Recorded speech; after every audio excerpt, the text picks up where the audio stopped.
வேதத்தில் வந்து தேவனால் ரொம்ப பயன்படுத்தப்பட்ட ஒரு மனுஷன் என்ன அப்படின்னு சொன்னால், தாவீதிற்கு ரொம்ப அழகான ஒரு வேலையாள். நீங்கள் வந்து வேதத்தில் வாசிக்கும்போது பல இடங்களிலே யுத்தத்தை நடத்துகிற பொறுப்பை வந்து தாவீது இல்லாத நாட்களிலே அவனுடைய கையில் தான் தாவீது கொடுத்துட்டு போகிறான். அந்த மனுஷன் வந்து பார்த்தீங்க அப்படின்னு சொன்னால் ரொம்ப தாவீதுக்கு உண்மையாக இருந்துட்டு, தன்னுடைய மகனாகிய அப்சலோம் வந்து ஒரு சின்ன பிரச்சனையினால் தாவீது அவன் மேலே கோபமாக இருப்பார். அப்போ இந்த யோவாப் என்ன பண்ணுவான் அப்படின்னு சொன்னால், இவன் வந்து அடுத்த ராஜாங்கத்தில் வந்து கண்டிப்பாக ஜனங்கள் வந்து அப்சலோமை தான் ஏற்றுக்குவாங்கன்னு தன்னுடைய மனதில் நினச்சான். அடுத்த ராஜா வந்து அப்சலோம் தான். ஆனால் நம்முடைய தாவீது ராஜா இருக்கும்போது பார்த்தீங்க அப்படின்னு சொன்னால், என்னதான் இருந்தாலும் தாவீது ராஜா வந்து ரொம்ப டேலண்டான ஆள். அதனால் நிறைய விஷயத்தை வந்து தாவீது ராஜா வேணான்னா வேணாண்டா, செய்ய வேணான்னா செய்ய வேணாம் அப்படி சொல்லிட்டு போவார். அதனால அந்த பையனை திரும்ப ராஜா வாக்கிட்டோம் அப்படின்னு சொன்னால் நம்ம இன்னும் கொஞ்சம் அதிகாரமும் அந்தஸ்தும் தனக்கு கிடைக்கும் அப்படின்னு நினச்சி அப்சலோம் வந்து அம்னோனை கொன்னது நிமித்தமாய் ராஜ்யத்துக்குள்ளே வராமல் அவனை வெளியில் வச்சுருப்பார். தாவீது வந்து அவனை பார்க்க விரும்பவே இல்லை. இப்போது இவன் யோவாப் என்ன பண்ணுவான்னா, ஒரு ஆளை அனுப்பி தன்னுடைய தகப்பனார் இடத்துல ஒரு லேடியை அனுப்பி அந்த லேடியை வந்து நடிக்க சொல்லுவான். இந்த மாதிரி நீ நடிச்சிரு. அப்போ வந்து தாவீது வந்து கேட்கும்போது கரெக்டாக அந்த பிள்ளையினுடைய விஷயத்தை சிங்க் பண்ணி, நீங்கள் எதுக்கு உங்கள் பிள்ளையை இன்னும் மன்னிக்காமல் இருக்கிறீங்க, உங்கள் பிள்ளையை எதுக்கு நீங்கள் இன்னும் உள்ளே கொண்டு வராமல் இருக்கிறீங்க அப்படின்னு சொன்ன உடனே தாவீது என்ன சொல்லுவான்னு தெரியுமா? சரி பரவாயில்ல, அவனை வர சொல்லுங்கள், நான் எல்லாத்தையும் மறந்துடுறேன், நான் மன்னிச்சிடறேன்னு சொல்லி தன்னுடைய சொந்த மகனை ஏற்றுக்கொள்கிறது மாதிரி ஏற்றுக்கொள்ள வச்சு அப்சலோமா அழகாக பேசி தன்னுடைய கைக்குள்ளே வச்சு அந்த ராஜ்யபாரத்தில் பிடிக்கலான்னு ஒரு பெரிய திட்டம் போட்டான். ஆனால் என்ன நடந்துச்சு அப்படின்னு சொன்னால், அப்சலோம் ஃபஸ்ட்டு வந்து யோவாப் சொன்னதெல்லாம் கேட்டான். ஆனால் ஒரே ஒரு குறிப்பிட்ட ஒரு விஷயம் வரும்போது, திராட்சை தோட்ட விஷயத்தில் இவங்க ரெண்டு பேருக்கும் ஒரு பிரச்சனையாகி, நீ சொல்கிறது மாதிரிலாம் நான் கேட்க மாட்டேன். அப்சலோம் கொஞ்சம் முரடான ஆள். அவன் வந்து அவனுக்கு வந்து பாசம்ன்றது என்னன்னு தெரியாது, அவன் ஒன்றும் பெரிய விஷயமாக யோசிக்க மாட்டான். இவங்க ரெண்டு பேருக்குள்ளேயும் ரொம்ப கிளாஷ் ஆகி கடைசியில் அப்சலோமை கொல்லுகிற அளவிற்கு யோவாப் வந்து மாற்றப்பட்டான். அதனால் எப்பவும் ஒன்று தெரிஞ்சுக்குங்க, ஆண்டவர் நிறைய பேருக்கு உங்களுக்கு பாடத்தை கற்பித்து கொடுக்கலாம். இப்போ கூட இந்த நிமிஷத்தில் கூட நிறைய பேர் உங்களுக்கு ஹோப் கொடுக்கலாம். என்னை நம்பி இறங்கு, என்னை நம்பி நீ செய், நான் உனக்கு சப்போர்ட் பண்ணுவேன்.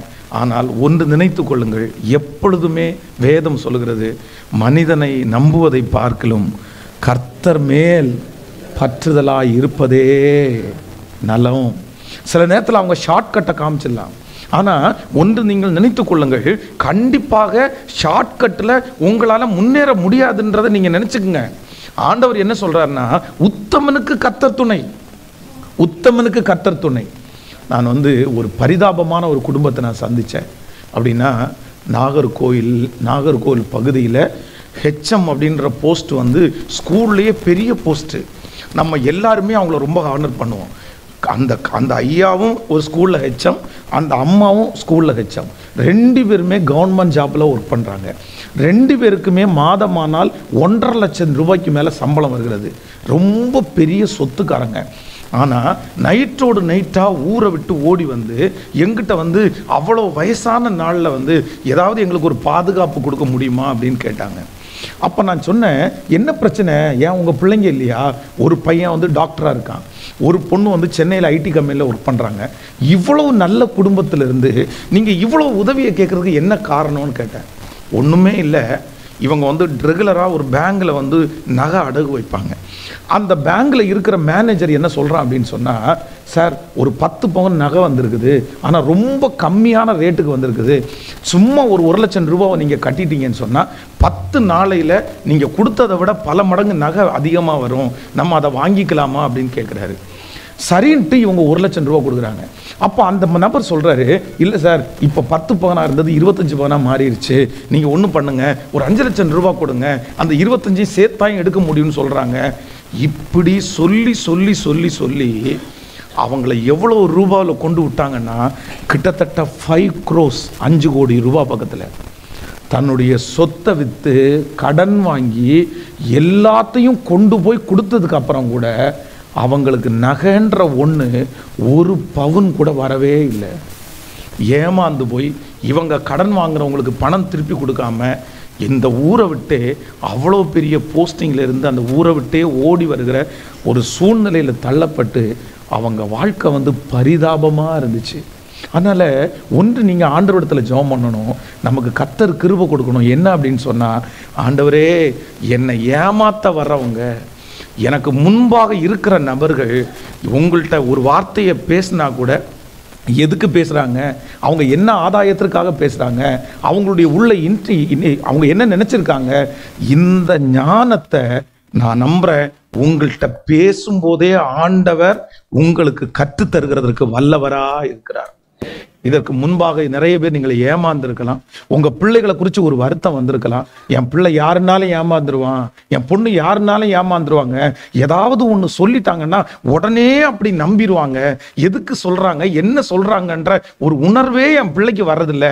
இந்த மாதிரி நிறைய இடத்துல என் பிள்ளை ஏமாந்து போயாச்சு அப்படின்னு சொல்லுகிற ஒவ்வொருத்தரும் இந்த கடைசி நாள் ஜெபத்தில் என்ன ஜெபம் பண்ணணும்னா, ஆண்டவரே எனக்கு முன்பாக வருகிற ஒரு மனுஷன் எதுக்கு வர்றான், அவன் 10 நிமிஷம் பேசும்போதே என்ன இன்டென்ஷன்ல பேசுறான் அப்படின்றத எனக்கு கற்றுக்கொள்ளக்கூடிய ஞானத்தை தாங்கன்னு நீங்க கேளுங்க.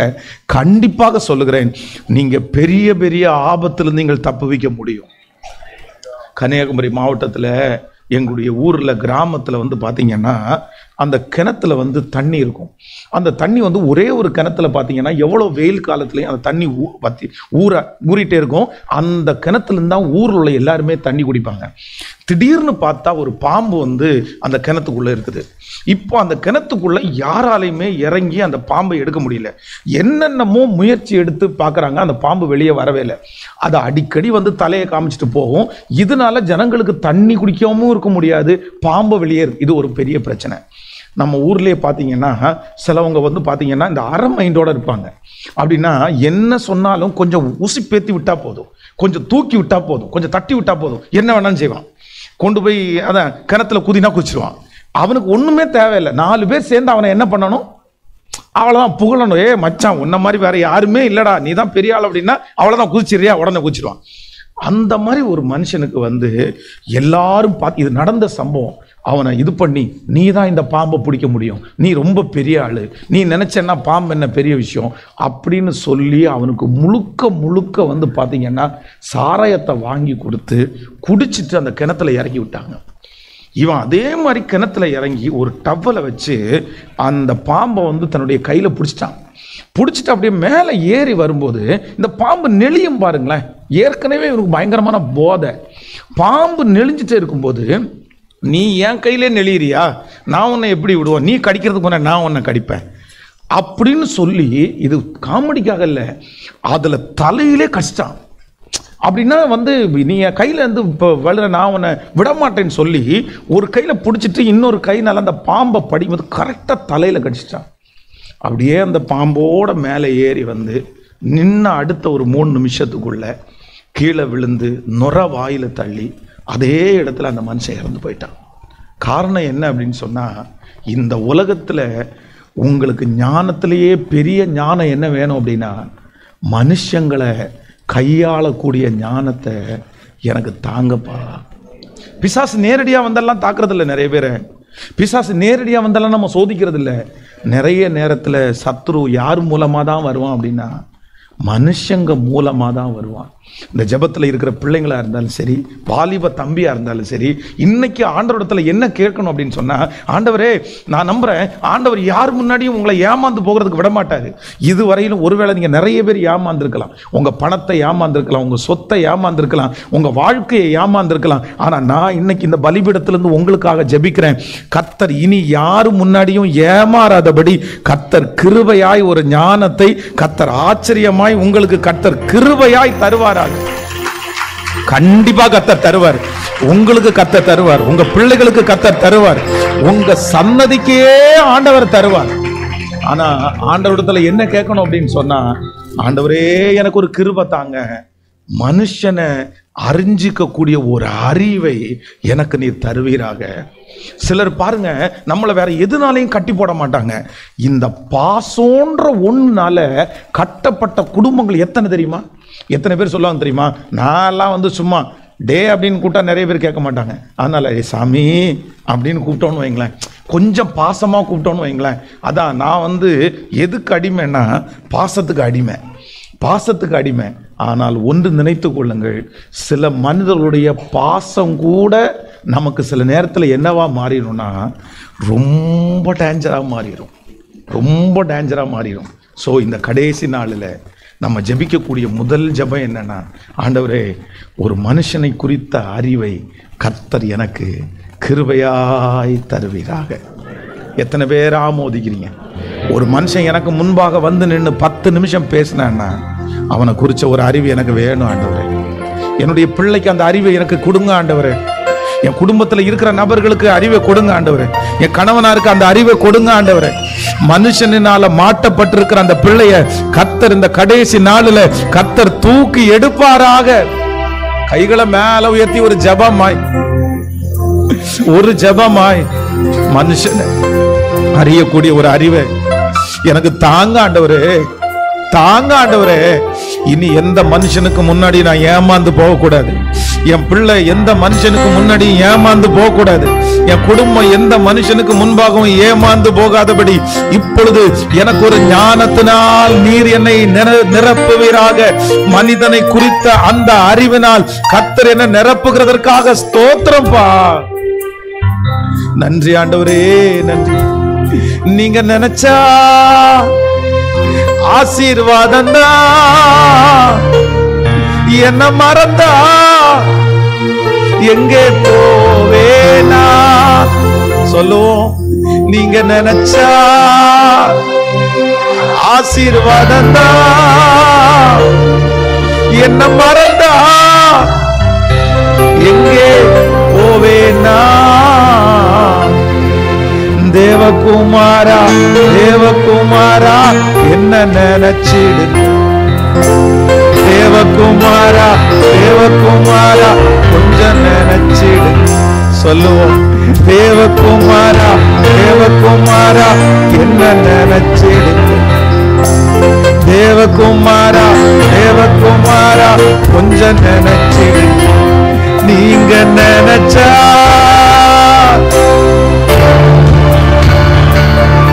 என்ன மறந்தா எங்கே போவேனா. நீங்க நினைச்சா ஆசீர்வாதம் என்ன மறந்தா எங்கே போவேனா. தேவகுமாரா தேவகுமாரா என்ன நினைச்சிடுங்க, தேவகுமாரா தேவகுமாரா கொஞ்சம் நினைச்சிடுங்க. ஹல்லேலூயா. இன்னைக்கு முழுக்க ஜெபம் பண்ணணும். ஸோ யாருமே நம்மளை என்ன பண்ணிடக்கூடாதுன்னா தப்பா வழி நடத்திடவே கூடாது. நம்முடைய பிள்ளைகளை யாருமே தப்பா வழி நடத்திடவே கூடாது. யோசேப்பை குறித்து வேதம் சொல்கிறது, யோசேப்புக்கு இருந்த ஞானத்திலேயே ரொம்ப பெரிய ஞானம் என்ன அப்படின்னு சொன்னா, மனுஷனை குறித்த அறிவை கர்த்தர் அவனுக்கு நிறைய கொடுத்திருந்தார். பாருங்க, ராஜாவுக்கு முன்னாடி போய் நிற்கிறாங்க. ராஜா இப்போ என்ன சொல்றாருன்னா, நான் ஒரு சொப்பனம் பார்த்தேன், இந்த சொப்பனத்தினுடைய அர்த்தத்தை சொல்றது ஒருத்தருமே இல்லை அப்படின்னு அவர் சொல்றாரு. சொன்ன உடனே நீங்க அந்த வேத பகுதியை வாசிச்சு பார்த்தீங்கன்னா அவர் என்ன சொல்றாரு அப்படின்னு சொன்னா, தேவன் தாம் செய்ய போகிறத ராஜாவுக்கு என்ன பண்ணல, மறைக்கல.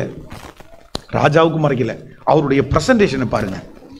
அது ராஜா கேட்குறாரு, நீ சொப்பனத்துக்கு விளக்கம் சொல்லுவ அப்படின்னு சொல்லி நாங்கள் கேட்குறோம், நீ சொப்பனத்துக்கு விளக்கம் சொல்லுவாமே. அடுத்த வார்த்தை அவர் என்ன சொல்றாரு தெரியுமா? ரொம்ப அழகா சொல்றாரு, நான் அல்ல, தேவனே ராஜாவுக்கு மங்களகரமான உத்தரவாறுல செய்கிறாரு. அந்த இடத்துல அத்தனை பேரும் பார்வோனை அவன் தான் கடவுள், அவங்களுக்கு அவன் தான் முதல் கடவுள். ஆனால் இவர் என்ன சொல்றார் அப்படின்னு சொன்னா, நீ கடவுள் இந்த உலகத்தில் இருக்கிற எல்லாருமே சொன்னாலும் உன்னை விட பெரிய கடவுளை தான் நான் என்ன பண்றேன். ஸோ அடுத்த நிமிஷமே அந்த மனுஷனுக்கு கோபம் வந்துருமோன்னு சொல்லி அடுத்த நிமிஷம் என்ன சொல்றாரு அப்படின்னு சொன்னா, கர்த்தர் தாம் செய்ய போகிறதை ராஜாவாகிய உங்களுக்கு என்ன பண்ணலைன்னா மறைக்கவே இல்லை. சிலருக்கு பார்த்தீங்கன்னா மனசில் எதுவுமே இருக்காது, அவ்வளவு நல்லவங்களா இருப்பாங்க. ஆனால் அவங்க வாயை திறந்து பேசுகிற வார்த்தையை வச்சு நிறைய பேர் என்ன பேர் சம்பாதிப்பாங்கன்னா கெட்ட பேர் சம்பாதிப்பாங்க. அவங்களுக்கு வாத சூதி எதுவுமே இருக்காது, வஞ்சகமாக எல்லாம் பேச மாட்டாங்க, அவங்களுக்கு மறைச்செல்லாம் பேச தெரியாது. ஆனால் ஸ்ட்ரெயிட் ஃபார்வேர்டு அப்படின்னு சொல்லிட்டு சில காரியத்தை ஆண்டவருடைய பிள்ளைகள் ஸ்ட்ரெயிட் ஃபார்வேர்டாக நீங்கள் என்ன பண்ண முடியாது அப்படின்னா பேச. அப்படி ஒருவேளை சில இடத்துல பேசணும்னு நீங்கள் நினச்சிங்கன்னா நீங்கள் எல்லாருக்கும் முன்னாடி என்ன தான் ஆவீங்க அப்படின்னா கண்டிப்பாக கெட்டவங்களாக தான் மாறிடுவீங்க. அதனால இந்த உலகத்திலேயே உங்களுக்கு மனுஷங்களை மட்டும் கையாள தெரிஞ்சிச்சுன்னா நான் நம்புகிறேன் இந்த உலகத்தில் ஒரு பெரிய சாட்சியாய் கர்த்தர் உங்களை நிறுத்துவார். ஸோ எல்லாரும் ஆண்டவரிடத்தில் கேட்கணும், எல்லாரும் ஆண்டவரிடத்தில் கேட்கணும். ஆண்டவர் தன்னுடைய சீடர்களை பார்த்து என்ன சொல்றாருன்னா, நீ மீன் பிடிச்சிட்டு இருக்கிற, உன்னை நான் என்னவா ஆக்குவேன் அப்படின்னு சொன்னா உன்னை மனிதர்களை பிடிக்கிறவர்கள் ஆக்குவேன். இந்த உலகத்திலேயே மிகப்பெரிய ஆசீர்வாதம், மிகப்பெரிய வேலை என்ன அப்படின்னா பணத்தை சம்பாதிக்கிறது இல்லை, சொத்தை சம்பாதிக்கிறது இல்லை. யாரெல்லாம் மனுஷங்களை சம்பாதிக்கிறாங்களோ அவர்களை போல பெரியவர்கள் யாருமே இல்லை. நான் நம்புறேன் உங்க குடும்பத்தில் யாரையாவது ஒருத்தரை கர்த்தர் எழுப்பி கண்டிப்பாக என்ன பண்ணணும்னா கர்த்தர் மனுஷர்களை பிடிக்கிறவர்களாக கர்த்தர் அவர்களை மாற்றணும். இப்ப நீங்க கேட்கிற அந்த ஜெபத்தை கண்டிப்பாக உங்களுக்கு கர்த்தர் செய்கிறதற்கு வல்லவராயிருக்கிறார், செய்கிறதற்கு வல்லவராய். ஆண்டவரே, மனுஷனிடத்துல எப்படி பேசணும்னு எனக்கு சொல்லி கொடுங்க, மனுஷனிடத்துல எப்படி பழகணும்னு எனக்கு சொல்லி கொடுத்துருங்க, யார் வார்த்தையை கேட்கணும் யார் வார்த்தையை கேட்கக்கூடாது எனக்கு சொல்லி கொடுங்க அப்படின்ற மனுஷனை குறித்த அறிவு மட்டும் உங்களுக்கு இருக்குமானால் கண்டிப்பாக நீங்க என்ன ஆயிருவீங்க அப்படின்னா தலைவனாய் தலைவியாய் கர்த்தர் மாற்றுவாராக. ஆமென் சொல்லுங்கள். ஹல்லேலூயா. ஒரு இடத்துல அப்போஸ்தலனாகிய பவுல் போய் நிற்கும்போது அந்த ஜனங்கள் எல்லாம் கட்டு கதைகளுக்கு ரொம்ப பேர் போன ஜனங்கள். அவங்களுக்கு கதை சொன்னாதான் பிடிக்கும், அவங்களுக்கு ஏதாவது கதை சொல்லி தான் அவங்களுக்கு பேச முடியும். இப்போ அவங்களுடைய ஸ்டேஜில் போய் மார்ஸ் மேடை என்கிற ஒரு மேடையில் நிற்கிறார். அங்க என்ன எழுதப்பட்டிருக்குதுன்னா அறியப்படாத தேவனுக்கு அப்படின்னு எழுதியிருக்குது. உடனே அந்த இடத்துல அந்த ஜனங்களுக்கு ஏற்றது மாதிரியே அந்த தலைப்பை வச்சு அவன் ஒரு பெரிய பிரசங்கத்தை அந்த இடத்துல பண்ணிடுவான். நிறைய ஜனங்கள் அவன் பேசுகிற பேச்சை கேட்டு ஆச்சரியப்பட்டார்கள் என்று வேதம் சொல்லுகிறது. நான் நம்புறேன் இந்த ஜெபத்திற்கு பிற்பாடு ஆண்டவர் உங்க வார்த்தையை மாற்றுவாரு, உங்க வார்த்தையை மாற்றுவாரு. இனி உங்க வார்த்தையினால நீங்க சிக்குண்டு படுவது இல்லை, இனி உங்க வார்த்தையினால நீங்க அவமானப்படுவது இல்லை. இதுவரைக்கும் உங்க வார்த்தையினால ஒருவேளை நீங்க ரொம்ப கஷ்டப்பட்டு இருக்கலாம், நீங்களே நினைச்சிருக்கலாம் நான் இதை பேசியிருக்க கூடாது, நான் எதுக்கு இப்படி பேசினேன், நான் பேசாம இருந்திருக்கலாம்ல, இவ்வளவு பெரிய பிரச்சனையை நான் சந்திச்சிட்டேனே, இந்த மனுஷன் இப்படின்னு எனக்கு தெரியாம போயிருச்சு. நீங்க நிறைய பேர் சிக்கி இருக்கலாம். ஆனா ஆண்டவர் இன்றைக்கு ஒரு கிருபையை தராரு. இல்ல, நான் உனக்கு ஒரு ஞானத்தை தருவேன், நான் உன்னுடைய பிள்ளைகளுக்கு ஒரு ஞானத்தை தருவேன். மனுஷனை இனி இந்த ஜெபத்திற்கு பிற்பாடு நீங்க கையாளுகிறது வித்தியாசமா இருக்கும், நீங்கள் வித்தியாசமா இருக்கும். ஆண்டவர் அப்படிப்பட்ட ஒரு ஞானத்தை, ஆமென், கரங்களை தட்டி கொண்டு இருக்கும் போதே கர்த்தர் கிருபையாய், கர்த்தர் கிருபையாய், ஆண்டவரே மனிதனை குறித்த ஒரு அறிவு, மனிதனை கையாளுவதற்கு, மனிதர்களை கையாளுவதற்கு கிருபையாய் இறங்குவீராக. ஆமென் சொல்லுங்க பார்க்கலாம். இது ஒரு பெரிய ஞானம். தாவீதையும் ராஜாவாய் கர்த்தர் தான் ஏற்படுத்தினாரு, சவுலையும் ராஜாவாய் கர்த்தர் தான் ஏற்படுத்தினாரு. சவுலுடைய சொந்த பிள்ளை தனக்கு எதிரியான தாவீதுக்கு ஃப்ரெண்டா மாறுறான்.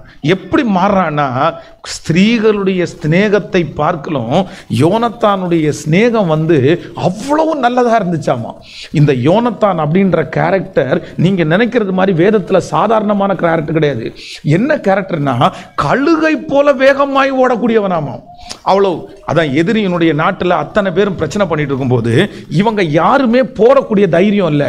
ஆனா தன்னுடைய ஆயுததாரின்ற ஒருத்தனை கூப்பிட்டு அந்த மலையில தவழ்ந்து தவழ்ந்து நடந்து அவ்வளவு பெரிய ரட்சிப்பை கொண்டு வந்தவன் தான் யோனத்தான். யோனத்தான் அவ்வளவு நல்ல பையன். யோனத்தான மாதிரி ஒரு பிள்ளை கண்டிப்பா சவுலுக்கு கிடைக்கவே கிடைக்காது. ஆனா சவுலுடைய வாய் சரியில்லாததுனால, சவுலுடைய நடத்தை சரியில்லாததுனால தன்னுடைய மகனையும் ஒண்ணுமே சாதிக்காதவனாய் அவனை கொல்லக்கூடிய ஒரு சூழ்நிலைக்கு சவுல் தள்ளப்பட்டான். தன்னுடைய இப்போ யுத்தம் நடக்குது. யுத்தத்தை முடிக்கிறதுக்கு முன்னாடி யாருமே எதுவுமே சாப்பிடக்கூடாதுன்னு ராஜா அனௌன்ஸ் பண்ணிட்டாரு. இவன் போய் அவ்வளோ பெரிய ரட்சிப்பை கொண்டு வந்துடுறான். ரட்சிப்பை கொண்டு வந்து அந்த இடத்துல போகும்போது கண்ணு தெளிக்கிறதுக்காக ரொம்ப டயர்டா இருக்கிறதுனால சாப்பிட்டான். அவங்க அப்பா என்ன சொல்றாரு தெரியுமா? என் மகனா இருந்தா கூட அவன் என்ன பண்ணணும், சாகணும் அப்படின்ட்டாரு. அதை விட தாவீதை காணோம், தாவீது எங்க போனான்னு கேட்கும்போது யோனத்தான் சொல்லுவான், அவன் சொந்தக்காரன் வீட்டுக்கு போறேன்னு சொன்னா எங்கிட்ட தான் பர்மிஷன் கேட்டுட்டு போனான்னு சொன்ன உடனே ஒரு தன்னுடைய கையில இருக்கிற ஈட்டியை தூக்கி எரிஞ்சிட்டு, நீ அந்த மோசமானவனோட நீ பழக்கம் வச்சதுக்கு என்ன காரணம்னு சொல்லி அதே இடத்துல யோனத்தான அவ்வளவு அசிங்கமா திட்டுவான். நல்லா கவனிச்சுக்குங்க, மரணமும் ஜீவனும் நாவின் அதிகாரத்திலே இருக்கிறது. உங்க வாயினால யாரையுமே நீங்க சபிக்க கூடாது. உங்க வாயிலிருந்து புறப்படுகிற வார்த்தை ரொம்ப தெளிவா இருக்கணும். ஒரு வாயிலிருந்து நல்ல வார்த்தையும் இந்த வாயிலிருந்து கெட்ட வார்த்தையும் கண்டிப்பாக வரவே கூடாது. கர்த்தர் எங்க பார்க்கிறாருன்னா, எல்லாருமே உங்களை சுத்தி பார்க்கும்போது கர்த்தர் உங்க வாயை பார்க்கிறாரு.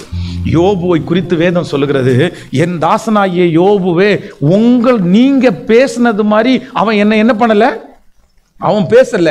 அப்போ ஆண்டவர் என்ன பார்க்கிறாருன்னா, ஒரு பிரச்சனையின் நடுவிலே ஒரு தேவனுடைய பிள்ளை உங்க வாயினால என்ன பேசுறீங்கன்றத கர்த்தர் கவனிச்சு கேட்கிறாரு. உங்க வாயிலிருந்து புறப்படுகிற வார்த்தை ரொம்ப தெளிவுள்ளதா இருக்கணும். எவ்வளவு பெரிய போராட்டத்துக்குள்ள போனாலும், எவ்வளவு பெரிய கஷ்டத்துக்குள்ள போனாலும் உங்க வாயிலிருந்து என்ன வார்த்தை வரணும் அப்படின்னா, என் தேவனாகிய கர்த்தர் இதிலிருந்து என்னை தப்புவிக்கிறதுக்கு வல்லவரா இருக்கிறார், கண்டிப்பாக என்னை தப்புவிப்பார், இது ஒன்றும் என்னை சேதப்படுத்த மாட்டாது. இப்படி நீங்க ஆவிக்குரிய விசுவாசத்திற்குரிய வார்த்தையை பேசுனீங்கன்னா கண்டிப்பாக நான் நம்புகிறேன், வெகு சீக்கிரத்திலே நீங்க உங்க பிள்ளைகளை பார்த்து என்ன பேசுறீங்களோ, நீங்க உங்க வீட்டை பார்த்து என்ன பேசுறீங்களோ, உங்க சரீரத்தை பார்த்து என்ன பேசுறீங்களோ, அந்த வார்த்தை அப்படியே ஆம் என்றும் ஆமேன் என்றும் அப்படியே நடக்கும். எதுல ரொம்ப கவனமா இருக்கணும்னா, ஆண்டவரே, என் வாயின் வார்த்தையும் என் இருதயத்தின் தியானமும் உம் சமூகத்தில் என்னவா இருக்கட்டும் அப்படின்னா பெரிதியா இருக்கட்டும். ரொம்ப ஜாக்கிரதை. எங்க திருச்சபையில் வந்திருக்கிற ஒரு அம்மா ஒரு நாள் சர்ச்சில் அழுதுட்டே இருந்தாங்க. ஏன்னு கேட்டேன். என் கணவனார் இன்னைக்கு தான் இறந்தாரு, அவர் இறந்த நாள் அப்படின்னு சொன்னாங்க. அப்போ நான் கேட்டேன், இவ்வளோ சின்ன வயசா இருக்குது, உங்க கணவனார் ஏன் இறந்தாரு அப்படின்னு கேட்டேன். கேட்டதுக்கு என்ன சொன்னாங்க தெரியுமா? அவங்க ரயில் ரோடு பக்கத்தில் குடியிருக்கிறாங்க. ஒவ்வொரு நாளும் சண்டை நடக்கும்போது அவங்கள பார்த்து என்ன சொல்லுவாங்களா, அந்த கணவனாரை பார்த்து, எத்தனை பேர் இந்த ரயில் ரோட்டில் விழுந்து சாகுறாங்க, நீ வரும்போது ஒரு நாள் அடிபட்டு சாக மாட்ட, நீ விழுந்து சாக வேண்டியதானே. வாயை திறந்தா எப்ப பார்த்தாலும் சொல்ற வார்த்தை என்ன அப்படின்னா, நீ ஒரு நாள் எத்தனையோ பேர் அடிபட்டு சாகுறாங்க, நீ சாக மாட்டியா, நீ சாக மாட்டியா. நடந்த சம்பவம். அவங்க எதுக்கு அழுதாங்கன்னா, ஒரு நாள் கணவனார் ஒரு 10 மணிக்கு அந்த ரோடு சுற்றி வரணும் கஷ்டம், அதனால இந்த ரயில் ரோடை கிராஸ் பண்ணி போகலான்னு சொல்லி இரவில் போகும்போது கல் தடுக்கி கரெக்டாக அந்த தண்டவாளத்துக்கு மேலே விழுந்தார். விழுந்தவரால் எழும்ப முடியல. ஏற்கனவே கொஞ்சம் தண்ணி வேற அடிச்சிருந்துருக்கிறாரு. கரெக்டாக ட்ரெயின் அதே இடத்துல சுக்குநூறா அவருடைய சரீரம் போயிருச்சு. ஏங்கி ஏங்கி அழுதாங்க. என்ன சொல்லி அழுதாங்கன்னா, என் கணவனாரை நான் தான் கொன்னேன், என் கணவனாரை நான் தான் கொன்னேன், என் வார்த்தை தான் அவருக்கு பலிச்சிருச்சு. நான் சொல்கிறேன், இந்த ஜெபத்தில் இருக்கிற நிறைய பேருடைய வார்த்தையை கர்த்தர் என்னமோ தெரியல, நீங்கள் பேசுகிற வார்த்தையின்படி உங்களுக்கு செய்யலை. கர்த்தர் மன்னிக்கிறாரு. நீங்கள் எத்தனை பேர் சபிச்சிங்க, உங்கள் சரீரத்தை பார்த்து எத்தனை பேர் சபிச்சிங்க, நான் நல்லா இல்லை, நான் நல்லா இல்லை, கண்ணாடிக்கு முன்னாடி பார்த்து எத்தனை பேர் உங்களை திட்டிக்கிட்டீங்க. ஆனால் இன்றைக்கு 2வது ஒரு தீர்மானம் எடுங்க, என் வாயிலிருந்து புறப்படுகிற வார்த்தை இனி என்ன வார்த்தையாக தான் இருக்கும் அப்படின்னு சொன்னால், கட்டுகிற வார்த்தையை மட்டும்தான் நான் பேசுவேன், கட்டுகிற வார்த்தையை மட்டும்தான் பேசுவேன். வேதத்தில் இருக்கிற வாக்குத்தத்த வசனங்களை தான் நான் பேசுவேன். இல்லாதவைகளை இருக்கிறது போல அழைக்கிற கர்த்தர். எங்கேயாவது ஒரு இடத்துல ஆண்டவர் தன்னுடைய பிள்ளைகளுக்கு நெகட்டிவா ஏதாவது பேசி இருக்கிறாரா? எல்லார பார்த்தும் கர்த்தர் சொன்ன வார்த்தை என்னன்னா, இது மனிதனால் கூடாதது, ஆனால் தேவனால் எல்லாம் கூடும். கர்த்தரால் எல்லாம் கூடும். சோ ரெண்டாவது ஒரு ஜெபத்தை நம்ம ஜெபிக்க போறோம். ஆண்டவரே, என் வாயிலிருந்து என்ன வரணும்னா நல்ல வார்த்தைகளால் கர்த்தர் என்னை நிரப்புவீராக. ஆமேன் சொல்லுங்க. உங்க பிள்ளைகளை நீங்க என்ன பண்ணணும்னா மனசார உங்க பிள்ளைகளை ஆசீர்வதிக்கணும். டெய்லி உங்க பிள்ளைகளை ஆசீர்வதிக்கணும். நீ நல்லா இருப்படா, நீ வாழ்ந்திருப்படா, நான் பட்ட கஷ்டத்தை நீ படமாட்டடா, கண்டிப்பா ஆண்டவர் ஒரு நாள் உன்னை தூக்குவாருடா, ஆண்டவர் உன்னை நிறுத்துவாருடா. இப்படி உங்க பிள்ளைகளை பார்த்து டெய்லி 10 வார்த்தை ஆண்டவருடைய வார்த்தையை மனசார சொல்லுங்க. நான் நம்புறேன், நீங்க எழுதி வச்சுக்குங்க. சீக்கிரத்தில் நீங்க என்னென்ன வாயில அறிக்கை செஞ்சீங்களோ அந்த வார்த்தையின்படி கர்த்தர் உங்க பிள்ளைகளை கண்டிப்பாக ஆசீர்வதிக்கிறதை நீங்கள் பார்ப்பீர்கள். நீங்கள் பார்ப்பீர்கள். கர்த்தர் அந்த ஆசீர்வாதத்தை உங்க பிள்ளைங்க தலை மேல கர்த்தர் வைப்பார். ஆமென் சொல்லுங்க பார்க்கலாம். எல்லாருடைய கரங்களை மேல உயர்த்தி சொல்லுங்க, நன்றி ஆண்டவரே. என் வாய்க்கு காவல் வைங்க ஆண்டவரே. என் உதடுகளின் வாசலை காத்து கொள்ளுங்க ஆண்டவரே. நான் என் வாயை திறந்து சபிச்சதை நான் கேன்சல் பண்றேன். என் வாயை திறந்து நான் சொன்ன அந்த வார்த்தையை நான் கேன்சல் பண்ணி ஜெபிக்கிறேன். இந்த ஜெபத்துல இருக்கிற யாரோ ஒருத்தடத்துல கர்த்தர் பேசுறாரு. நீங்க உங்க வாயை திறந்து பேசின அந்த வார்த்தை சாபமா உங்களுக்கு முன்னாடி நிக்கலாம், உங்க பிள்ளைகளுக்கு முன்னாடி நிக்கலாம். அந்த வார்த்தை தான் ஒருவேளை அப்படி பண்ணிச்சோன்னு நீங்க நினைக்கலாம். இப்ப கையை உயர்த்தி சொல்லுங்க, நான் பேசின எல்லா தீய வார்த்தைகளையும் நான் கேன்சல் பண்ணி ஜெபிக்கிற ஆண்டவரேன்னு சொல்லுங்க. கேன்சல் பண்ணி ஜெபிக்கிற ஆண்டவரே, கேன்சல் பண்ணி ஜெபிக்கிற ஆண்டவரே. என் வார்த்தைக்கு உயிர் கொடுக்கிற கர்த்தர், என் வார்த்தைக்கு உயிர் கொடுக்கிற கர்த்தர், என் வார்த்தையை கவனிச்சு கேட்கிற கர்த்தர், என் வார்த்தையை கவனிச்சு கேட்கிற கர்த்தர். ஆமென் சொல்லுங்க. யோபுனுடைய மனைவி யோபுனுடைய மனைவி யோபுவை பார்த்து சொல்றாங்க, நீர் இன்னும் உம்முடைய உத்தமத்தில் உறுதியா இருக்கிறீரோ, தேவனை தூசித்து ஜீவனை விடும். ஆனா யோபு என்ன சொல்றான்னா, நீ பைத்தியக்காரி பேசுகிறது போல் பேசுகிறாய், தேவனுடைய கையிலேயே நன்மையை பெற்ற நாம் தீமையை பெற வேண்டாமோ. இன்னொரு வார்த்தையை சொல்றாரு, நான் முன்பாக போனாலும் அவர் இல்லை, நான் பின்பாக கிரியை செய்தும் அவரை காணேன், ஆனாலும் நான் போகும் வழியை அவர் அறிவார், அவர் என்னை சோதித்த பிறகு நான் பொன்னாக விளங்குவேன், பொன்னாக விளங்குவேன். தேவரீர் சகலத்தையும் செய்ய வல்லவர், நீர் செய்ய நினைத்தது ஒன்றும். அவ்வளவு பெரிய போராட்டத்திலையும் அவ்வளவு பெரிய வேதனையிலையும் அவ்வளவு பெரிய வலியிலையும் அவனுடைய வாயிலிருந்து வந்த வார்த்தை என்ன வார்த்தை வந்துச்சுன்னா, நல்ல வார்த்தை. கர்த்தர் கண்டிப்பாக ஒரு நாள் என்னை நிறுத்துவார். அந்நிய கண்கள் அல்ல, இந்த தோல் முதலானவைகள் அழுகி போனாலும் நானே பார்ப்பேன், நானே பார்ப்பேன். அந்நிய கண்கள் அல்ல, என் கண்கள் அவரை காணோன்னு சொன்ன அவன் சொன்ன வார்த்தையை கர்த்தர் அப்படியே நிறைவேற்றினார். இன்றைக்கு இந்த சத்தத்தை கேட்கிற உங்களுடைய வாழ்க்கையில யோபு மாதிரி ஒரு சிச்சுவேஷனுக்குள்ள நீங்க கடந்து போகலாம். உங்க வாயிலிருந்து ஒரு நாள்ல ஒரு 10 டைம் ஆவது உங்க வாயிலிருந்து நெகட்டிவான வார்த்தை வந்துட்டே இருக்கலாம். நான் முடிஞ்சிட்டேன், நான் தொலைஞ்சிட்டேன், நான் ஒரு பெரிய கடன்காரன், நான் ரொம்ப மோசமானவன், நான் அப்படி ஆயிட்டேன், நான் இப்படி முடிஞ்சிருவோம் போல தெரியுது. உங்க வாயிலிருந்து சத்துரு பேசிட்டே இருக்கலாம். ஆனா ஆண்டவர் இன்னைக்கு யோபு உங்களுக்கு முன்னாடி காமிச்சு சொல்றாரு, இல்ல நீ அப்படி சொல்லாத, பெரிய பர்வதத்தை பார்த்து நீ சொல்லு, பெரிய பர்வதமே நீ எம்மாத்திரம், செருபாபேலுக்கு முன்பாக நீ சமபூமி ஆவாய். ஒரு நாள் கடன் வாங்குற உங்களை கடன் கொடுக்கிறவர்களாய் கர்த்தர் மாற்றுவார். கண்டிப்பா கர்த்தர் மாற்றுவார், நிச்சயமாய் கர்த்தர் மாற்றுவார். சொல்லுங்க, கைகளை உயர்த்தி எல்லாரும் சொல்லுங்க, உலகத்தில் இருக்கிறவனை விட எனக்குள்ளே இருக்கிறவர் பெரியவர். சத்தமா எல்லாரும் சொல்லுங்க, எனக்குள்ளே இருக்கிறவர் பெரியவர், என் ஆண்டவர் பெரியவர், என்ன கர்த்தர் பெரிய ஜாதி ஆக்குவார். நான் அநேக ஜாதிகளுக்கு கடன் கொடுப்பேன், நான் கடன் வாங்க மாட்டேன். சொல்லுங்க, கர்த்தர் என் தலையை நிமிர பண்ணுவார், கர்த்தர் என் கூட இருக்கிறத நிரூபிப்பார், கர்த்தர் என்னை கொண்டு செய்கிற காரியம் பெரியவைகளாய் இருக்கும். என் பிள்ளையை கர்த்தர் ஆசீர்வதிக்க வல்லவர், என் குடும்பத்தை கர்த்தர் தலை நிமிர்த்த வல்லவர். கர்த்தர் எனக்காக யாவையும் செய்து முடிக்கிற ஒரு நல்ல கர்த்தர். ஹல்லேலூயா. இனி உங்க வாயிலிருந்து ஒரு நாள் கூட என்ன வார்த்தை வரக்கூடாதுன்னா, ஆண்டவருக்கு பிரியமில்லாத வார்த்தை வரவே கூடாது. ஆமேன் சொல்லுங்க. எத்தனை பேர் பொருத்தனை எடுக்க போறீங்க? அதான் இப்ப நீங்க ஒரு முடிவு எடுங்க. என் உதடுகளின் வாசலை இன்னையிலிருந்து என்ன பண்ணுங்கன்னா காத்து கொள்ளுங்க ஆண்டவரே. அவ்வளோ பெரிய பிரச்சனை உங்களை சூழ்ந்திருக்கும் போது கூட உங்கள் வாயிலிருந்து என்ன வார்த்தை வரணும்னா, என் மீட்பர் உயிரோடு இருக்கு, என் மீட்பர் உயிரோடு கூட இருக்கிறார். நான் காற்றை காண மாட்டேன், மழையை பார்க்க மாட்டேன், என்னுடைய வாழ்க்கை தண்ணீரால் நிரப்பப்படும், என் வாய்க்கால்கள் தண்ணீரால் நிரப்பப்படும்.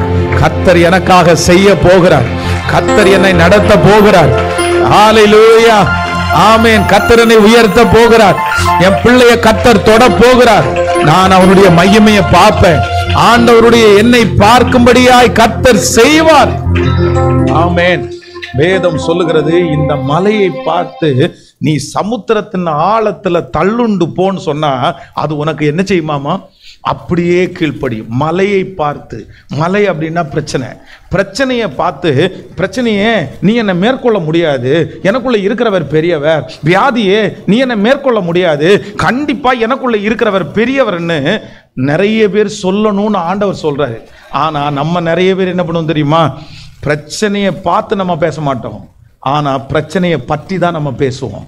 ஒன்று நினைச்சுக்குங்க, நீங்க பிரச்சனையை பார்த்து பேசுறதற்காக அழைக்கப்பட்டவர்கள், பிரச்சனையை பற்றி பேசுறதற்காக அழைக்கப்பட்டவர்கள். கேட்கல? நம்மளை மாதிரி விளக்கம் கொடுக்கறது யாருமே கிடையாது, நம்மளை மாதிரி பேசுறதுக்கு யாருமே கிடையாது. ஒரு பிரச்சனைன்னு ஒன்று வந்துச்சுன்னா எப்படி பேசுவோம் தெரியுமா? அந்த பிரச்சனையை குறித்து அதை விளாவாரியாக பேசி, அப்படி ஆயிருமாமா, இப்படி ஆயிருமாமா, இத்தனை நாள் ஆயிருமாமா. கண்டிப்பாக சொல்கிறேன், உங்கள் பிரச்சனையை குறித்து பேசுகிறத நீங்கள் என்ன பண்ணுங்கன்னா நிப்பாட்டிடுங்க. எல்லாருக்கும் ஃபோன் பண்ணி எனக்கு ஜெபம் பண்ணிக்கிங்க, எனக்கு இந்த மாதிரி ஒரு பிரச்சனை, எனக்கு ஜெபம் பண்ணிக்கிங்க, எனக்கு இந்த மாதிரி பிரச்சனை. நான் நம்புகிறேன், ஆண்டவருக்கு தெரியாத பிரச்சனையாக உங்களுக்கு வந்திருக்குது. நீங்க மற்றவர்களிடத்துல ஜெபம் பண்றதுக்கு ஜெப குறிப்பு சொல்லுகிறது தவறல்ல, ஆனா அந்த பிரச்சனையை பற்றி விளக்கம் கொடுத்து எப்ப பார்த்தாலும் அந்த பிரச்சனையை பற்றியே நீங்க பேசிட்டு இருக்கிறத விட்டுட்டு பிரச்சனையை பார்த்து நீங்க பேசுங்க. நீ எனக்கு முன்பாக நிற்க முடியாது, பெரிய பர்வதமே நீ எம்மாத்திரம், செருபாபேலுக்கு முன்பாக சமபூமி ஆவா என்று உங்க வாயில அறிக்கை செய்யுங்க. நான் நம்புறேன், நிச்சயமாக நான் சொல்றேன், அந்த பிரச்சனையை கர்த்தர் உங்களிடத்திலிருந்து எடுத்து போடுகிறதற்கு கர்த்தர் வல்லவராயிருக்கிறார். ஆண்டவரே, என்னுடைய வாயை கிருபையினால் நிரப்புவீரார், கிருபையினால் நிரப்புவீரார். கையை உயர்த்தி எல்லாரும் சொல்லுங்க. ஏசாயா அவனுடைய நாவை ஆண்டவர் தொட்டார். அவன் சொல்றான், ஆண்டவரே, நான் அசுத்த உதடுள்ள மனுஷன், நான் அசுத்த உதடுள்ள மனிதர்கள் மத்தியிலே நான் வாசம் பண்றேன், நான் வாசம் பண்றேன். அப்பதான் ஒரு நாவை, ஏசாயா அவனுடைய நாவை ஆண்டவர் தொட்டாரு. தொட்ட உடனே ஆண்டவருடைய தரிசனத்தை அவன் நிறைவேற்றிட்டான். அவனுடைய வாயிலிருந்து தீர்க்க தரிசனமான வார்த்தை வருது. நான் நம்புறேன், இன்னைக்கு இங்க இருக்கிற நிறைய பேரை கர்த்தர் உங்க நாவை கத்த தொட போறாரு, கர்த்தர் உங்களை நாவை கத்த தொட போறாரு. இனி உங்க வாயிலிருந்து தீர்க்க தரிசனமான வார்த்தை வரப்போகிறது. கர்த்தர் உங்க வாயினால கர்த்தர் நிறைய நன்மையை கர்த்தர் உண்டு பண்ண போகிறார். மரித்து போய் கிடக்கிற, ஓ ஹல்லேலூயா, உடைந்து போய் கிடக்கிற நிறைய காரியத்தை கர்த்தர் உங்க அறிக்கையின் மூலமாய் கர்த்தர் திரும்ப வளர பண்ண போகிறார், வளர பண்ண போகிறார். கிருபையாய் நடத்துகிற கர்த்தர். ஹல்லேலூயா. நம்ம நிறைய பேர் நைட்டிங்கேல் அம்மையார் அப்படின்றவங்கள நீங்க நிறைய பேர் வாசிச்சிருப்பீங்க. நிறைய பாட புத்தகத்துல நைட்டிங்கேல் அம்மையார் அவங்கள குறித்து பாடம் நம்ம நிறைய பேர் படிச்சிருக்கிறோம். இவங்க என்ன பண்ணாங்க அப்படின்னு சொன்னா, யுத்தம் நடக்கிற காலத்துல யுத்த வீரர்கள் நிறைய பேர் அடிபட்டு ஒவ்வொருத்தரா மடிஞ்சு செத்துட்டே இருந்தாங்க. அப்போ அவங்களுக்கு வர வேண்டிய மெடிசன் வர முடியாம நிறைய இடையில தடையா இருந்துச்சு. இதனால ஒவ்வொருத்தரா இறந்துட்டு இருக்கும்போது இந்த அம்மா மட்டும் கையில அதான் கைவிளக்கு ஏந்திய காரிகைன்னு சொல்லுவாங்கல்ல, கையில் ஒரு விளக்கை பிடிச்சிட்டு இரவில் போய் ஒவ்வொரு அந்த போர் வீரர்களுடைய காதில் போய், நீ சாதாரணமானவன் இல்லைப்பா, உன் மூலமாக பெரிய ஜெயம் வந்திருக்குதுப்பா, நீ பெரிய யுத்த வீரனப்பா, நீ இப்போ கண்டிப்பாக நீ சாக மாட்ட, உனக்கு ஒரு பெரிய வாழ்க்கை இருக்குது அப்படின்னு ஒவ்வொருத்தருடைய காதில் போய் பேசி பேசி பேசி அந்த மெடிசன் வர்றதுக்குள்ள அவங்க வாயின் வார்த்தையினால அநேக வீரர்களை அவங்க உயிரோட எழுப்புறதுக்கு காரணமா இருந்தாங்களாம். அதனாலதான் இன்னைக்கு பாட புத்தகத்துல கூட அவங்க பேர் வந்திருக்குது. அவங்க ஆண்டவரை அறிஞ்சவங்க. நான் நம்புறேன், இத்தனை சாட்சிகள் எல்லாம் இருக்கும்போது நீங்க உங்க வாயினால நீங்க ஏன் அப்படி பேசணும், நீங்க ஏன் அப்படி பேசணும்? நீங்க வாங்கவே முடியாத ஒன்றை பக்கத்தில் இருக்கிறவங்க நீ வாங்கிட்டியாமாமே, நீ வாங்கிட்டியாமாமே அப்படின்னு சொல்லும்போது உங்க இருதயம் உடைய வேண்டாம். நீங்க மனசு கஷ்டப்பட்டு நான் இதுக்கு ஒன்றும் தகுதியே இல்லை, இவன் இப்படி பேசி தெரிய நானே அப்படின்னு நினைக்க வேண்டாம். நீங்க என்ன சொல்லுங்கன்னா ஆமேன் அப்படின்னு சொல்லுங்க. கேட்கல? ஆமேன் அப்படின்னு சொல்லுங்க. அவங்க எந்த நன்மையான வார்த்தையும் உங்களை பார்த்து சொன்னா நீங்க சொல்ல வேண்டிய அடுத்த வார்த்தை என்னன்னா, ஆமாப்பா நீ சொன்னது மாதிரி கர்த்தர் என்ன நல்லா தான்ப்பா வச்சிருக்கிறாரு, நீ சொன்னது மாதிரி கர்த்தர் என்ன ஆச்சரியமா தான்ப்பா நடத்துறாரு. நீங்க பதில் சொல்லும் போது கர்த்தரை நம்பி அந்த வார்த்தையை சொல்லுங்க. நான் நம்புறேன் அவர்கள் விளையாட்டுத்தனமாய் சொல்லுகிறதை கூட கர்த்தர் உங்களுக்கு நன்மையாய் மாற்றி தருவதற்கு கர்த்தர் வல்லவராயிருக்கிறார். ஆண்டவர் வல்லவரா இருக்கிறார். நான் நம்புறேன் கர்த்தர் உங்களுக்கு ஒரு பெரிய அபிஷேகத்தை தரப்போறாரு. நீங்க எந்த மனுஷனிடத்துல பேசினாலும் அந்த மனுஷனை உருவாக்கக்கூடிய வார்த்தையை கர்த்தர் உங்களுக்குள்ள வைக்க போறாரு. நான் இப்ப பேசுகிற வார்த்தை சாதாரணமான ஜெப குறிப்பு இல்ல. கிட்டத்தட்ட 21 நாள் உபவாச ஜெபம் இருக்கும்போது நான் எழுதின ஒரு முக்கியமான ஜெப குறிப்பு. ஆண்டவரே என் வாயில ஒரு அக்கினி துகளை வைங்க. யாரிடத்துல நான் பேசினாலும் அவங்க நான் பேசின 20 நிமிஷத்துல அவங்க எழும்பணுன்ற ஒரு வைராக்கியம் அவங்களுக்குள்ள வரணும் ஆண்டவரே அப்படின்னு பல நாட்கள் ஜெபித்து இருக்கிறேன். ஆனா உண்மையிலே நான் நம்புறேன், ஒரு பிரதர் தன்னுடைய மனைவிக்கு குழந்தை உண்டாகும் போது ஃபர்ஸ்ட் ஒரு பொம்பளை குழந்தை பிறந்துச்சு. ஆனா அவங்களுடைய குடும்பத்துல எல்லாருமே ஆண் பிள்ளைகள் பெற்றாங்க. இவங்களுக்கு ஃபர்ஸ்ட் பொம்பளை பிள்ளை பிறந்த உடனே இவருக்கு என்னன்னா ஜெபம், ரொம்ப நாளா ஜெபம் பண்ணிட்டு இருக்கிறாரு. எனக்கு ஒரு ஆம்பளை பிள்ளை எனக்கு வேணும். ஆம்பளை பிள்ளையோ பெண் பிள்ளையோ கர்த்தர் யாரை கொடுத்தாலும் நம்ம வளர்த்துறதுக்கு சிலருக்கு அந்த மாதிரி ஒரு எண்ணம் இருக்குது. சரி ஆம்பளை பிள்ளைங்க நல்லதா, பொம்பளை பிள்ளைங்க அப்படியெல்லாம் கிடையாது. கர்த்தருடைய பார்வையில் ஆண் என்றும் இல்லை பெண் என்றும் இல்லை. நான் இப்போ ஆண் பிள்ளை ஒரு பாஸ்டராக இருக்கிறேன். என்னுடைய மனைவி ஒரு பெண் பிள்ளை அவங்க எனக்கு அசிஸ்ட் பண்ணுறாங்க. ஆனால் உண்மையிலேயே அவங்க எனக்கு சப்போர்ட் பண்ணுறதுனால தான் என்னால் ஊழியம் பண்ண முடியுது. என் வாழ்க்கையில் இந்த ஊழியத்துக்கு நான் எவ்வளோ பெரிய பாதி முக்கியமோ அதே போல் என் மனைவியும் பாதி முக்கியம். நான் வெளியே தெரியலாம், அவங்க மறைஞ்சிருக்கலாம். மறைஞ்சிருக்கிறதும் வெளியே தெரிகிறதுக்காக அவங்க பெரிய ஆளு, நான் சின்னவன் கிடையாது. எனக்கு அவங்க அப்படி இருந்தா தான் நான் வெற்றி அடைய முடியும். அதனால கர்த்தருடைய பார்வையில் ஆம்பளை பிள்ளை பெண் பிள்ளைன்னு இல்லை. ஆனால் அவருக்கு அது ஒரு ஆசை. ரொம்ப ஜெபம் பண்ணாரு. நிறைய பேர் இடத்துல சொன்னார், இல்லை ஆண்டவர் எனக்கு தீர்க்க தரிசனமாக தான் சொன்னார், எனக்கு ஆம்பளை பிள்ளை பிறக்க போகுது, எனக்கு ஆம்பளை பெரிய கற்பனையோடு இருந்தார். ஸோ அந்த சிஸ்டரை ஹாஸ்பிட்டலில் அட்மிட் பண்ணுறாங்க. இப்போ ஒரு 1 ஹவரில் குழந்தை பிறக்கும்னு எனக்கு சொல்கிறாரு. எல்லாத்தையும் சொல்லிடுவார். திடீர்னு பார்த்தா 1 ஹவர் முடிச்சுட்டு ஃபோனே காணும் இருக்கு. எனக்கு என்னடா 1 மணி நேரமாக வச்சு, சரி ஒருவேளை ஆப்ரேஷன் லேட் ஆகுது அப்படின்னு சொல்லி ஒரு 3 மணி நேரம் தாண்டி கூப்பிட்டாரு. கூப்பிடும்போது எப்படி கூப்பிட்டாரு அப்படின்னா, ரொம்ப மனசு வருத்தமா, பாஸ்டர் குழந்தை பிறந்துச்சு பாஸ்டர் அப்படின்னு. ஆனால் ஆம்பளை பிள்ளையா இருந்தால் எப்படி பேசி வந்துடுவான், பாஸ்டர் குழந்தை பிறந்துச்சு பாஸ்டர் அப்படின்ட்டு இருப்பார். அப்போ பாஸ்டர் குழந்தை பிறந்துச்சு அப்படின்னு. என்ன பிரதர் என்ன அப்படின்னு கேட்டால், சரி ஆண்டு என்ன குழந்தை கொடுத்துருக்கா அப்படின்னு கேட்டால், பொம்பளை பிள்ளை பிறந்திருக்கு பாஸ்டர் அப்படின்னு. என்ன இவ்வளோ மைல்டாக சொல்கிறீங்க அப்படின்னு. இல்லை ஒன்றும் இல்லை அப்படின்னு சொன்னார். சொன்ன உடனே அடுத்த வார்த்தை நான் என்ன சொன்னேன்னா, பிரதர் எங்களெல்லாம் ஆண்டவர் நம்பவே இல்லை. எனக்கு 2 பிள்ளைங்களும் ஆம்பளை பிள்ளை. அதனால ஒரு பொம்பளை பிள்ளைய பெத்தெடுக்கிறதுக்கு என்ன ஆண்டவர் நம்பலை, என்னையே நம்பாம ஒரு பொம்பளை பிள்ளைய பெத்தெடுக்கிறதுக்கு உங்களை நம்பி இருக்கிறாரு. எவ்வளோ பெரிய விஷயம் பிரதர் இது. கர்த்தர் உங்களுக்கு நீங்க வளர்த்துவீங்கன்னு பொம்பளை பிள்ளைய பத்திரமா வளர்த்துவீங்கன்னு தான் உங்க கையில கொடுத்துருக்கிறாரு. என்னையே நம்பல பாருங்களேன். சொன்ன அடுத்த நிமிஷத்துல அப்படியே ஃப்ரெஷ் ஆயிட்டாரு. அவ்வளவுதான் பாஸ்டர், இன்னும் 1 மணி நேரத்துல சாக்லேட் எடுத்துட்டு வரேன், உங்களுக்கு என்ன சாக்லேட் வேணும்னு கேட்கிறாரு. அவ்வளவுதான். அவர் சொல்லும் போது சொன்னாரு, ஒரு வாரம் தாண்டி, பாஸ்டர் உண்மையிலேயே எல்லாருக்கும் முன்னாடியும் நான் சொல்லிட்டேனே, இந்த மாதிரி பெண் பிள்ளை பிறக்கும் நான் நினைக்கல. நான் என் மனசுக்குள்ள கற்பனை வளர்த்துனது தவறுதான். ஆனா இந்த பொம்பளை பிள்ளை பிறந்த உடனே எனக்கு என்னென்னமோ தோணுச்சு. நான் ரொம்ப அப்செட் ஆயிட்டேன்.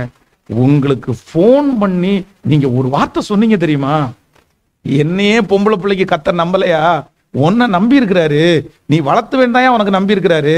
அது ஒரு ஊழியக்காரனுடைய மனைவியா மாறுறதுக்கு எத்தனை நேரம் ஆகும், கர்த்தர் அதை பயன்படுத்துவாருன்னு சொன்னீங்கல்ல. அந்த நிமிஷத்திலிருந்து என்னுடைய இருதயத்திலிருந்து அந்த கஷ்டமே போயிடுச்சு. அந்த பிள்ளைய அப்படியே எடுத்து கொஞ்சி ஜோம் பண்ணி, இந்த பிள்ளைய உமக்காக வளர்த்துவேன் ஆண்டவரே நான் சொன்னேன் அப்படின்னு. அவ்வளவு ஆச்சரியமா இருக்கு. நான் நம்புறேன் உங்க வாயில பட்டயம் இல்ல, உங்க வாயில பட்டயம் இருக்க கூடாது. நிறைய பேருடைய வாயினுடைய வார்த்தை பட்டயமா இருக்குது, பட்டயமா இருக்குது. ரொம்ப ஜாக்கிரதை பிரதர், ரொம்ப ஜாக்கிரதை சிஸ்டர். உங்க வாயிலிருந்து புறப்படுகிற வார்த்தை இன்னொருத்தரை குத்தி கிழிச்சிடக்கூடாது. சாகலான்ற அளவிற்கு நிறைய பேர் கையில அடிக்க மாட்டாங்க, ஆனா அவங்க சொல்ற ஒரு வார்த்தையில செத்துடலாமான்னு தோன்ற அளவுக்கு பேசுவாங்க. Be careful, be careful. நீங்க யாரா வேணாலும் இருக்கலாம், உங்க வாயிலிருந்து புறப்படுகிற வார்த்தை இன்னொருத்தரை குத்தி கிழிச்சிடக்கூடாது. வாழவே வேண்டான்ற ஒரு முடிவுல கொண்டு விட்டுறக்கூடாது. இவங்க கூட சேர்ந்து வாழக்கூடாது முடியாதுன்ற அந்த நிலைமைக்கு நீங்க தள்ளிடக்கூடாது. நிறைய பேரு இன்னைக்கு ஓவரா நிறைய பேர் என்ன பண்றாங்கன்னா, கணவன் மனைக்குள்ள காயப்படுத்திடுவாங்க. ஆனா ஒரு எக்ஸ்ட்ரீமுக்கு மேல சிலரை காயப்படுத்திட்டீங்கன்னா அந்த காயம் ஆறாத வடுவா மாறிடும். ரொம்ப கேர்ஃபுல்லா இருக்கணும், ரொம்ப கேர்ஃபுல்லா இருக்கணும். நம்ம என்ன வேணாலும் பேசிடலாம்னு பேசிடுறோம், எப்படி வேணாலும் பேசிடலாம். அவதான் நம்ம என்ன பேசினாலும் அவ கேட்க மாட்டா, அவ ஒன்னு பெரிய சீரியஸா எடுத்துக்க மாட்டா அப்படின்னு நிறைய பேர் நினைக்கிறீங்க. ஆனா ஒண்ணு நினைச்சுக்குங்க, நீங்க பேசுகிற வார்த்தையை நினைச்சு ஒரு நாள் நீங்க வருத்தப்படுவீங்க, ஒரு நாள் வருத்தப்படுவீங்க. இன்னைக்கு ஆண்டவர் யாரோ ஒருத்தரிடத்துல பேசுறாரு, உன் வார்த்தை ரொம்ப ஷார்ப்பு, உன் வார்த்தை, உன் வாயிலிருந்து புறப்படுகிற வார்த்தை கத்தி. நீ நிறைய பேரை காயப்படுத்தி இருக்கிற மகளே, நீ நிறைய பேரை காயப்படுத்தி இருக்கிற மகனே, நீ நிறைய பேரை காயப்படுத்தி இருக்கிற.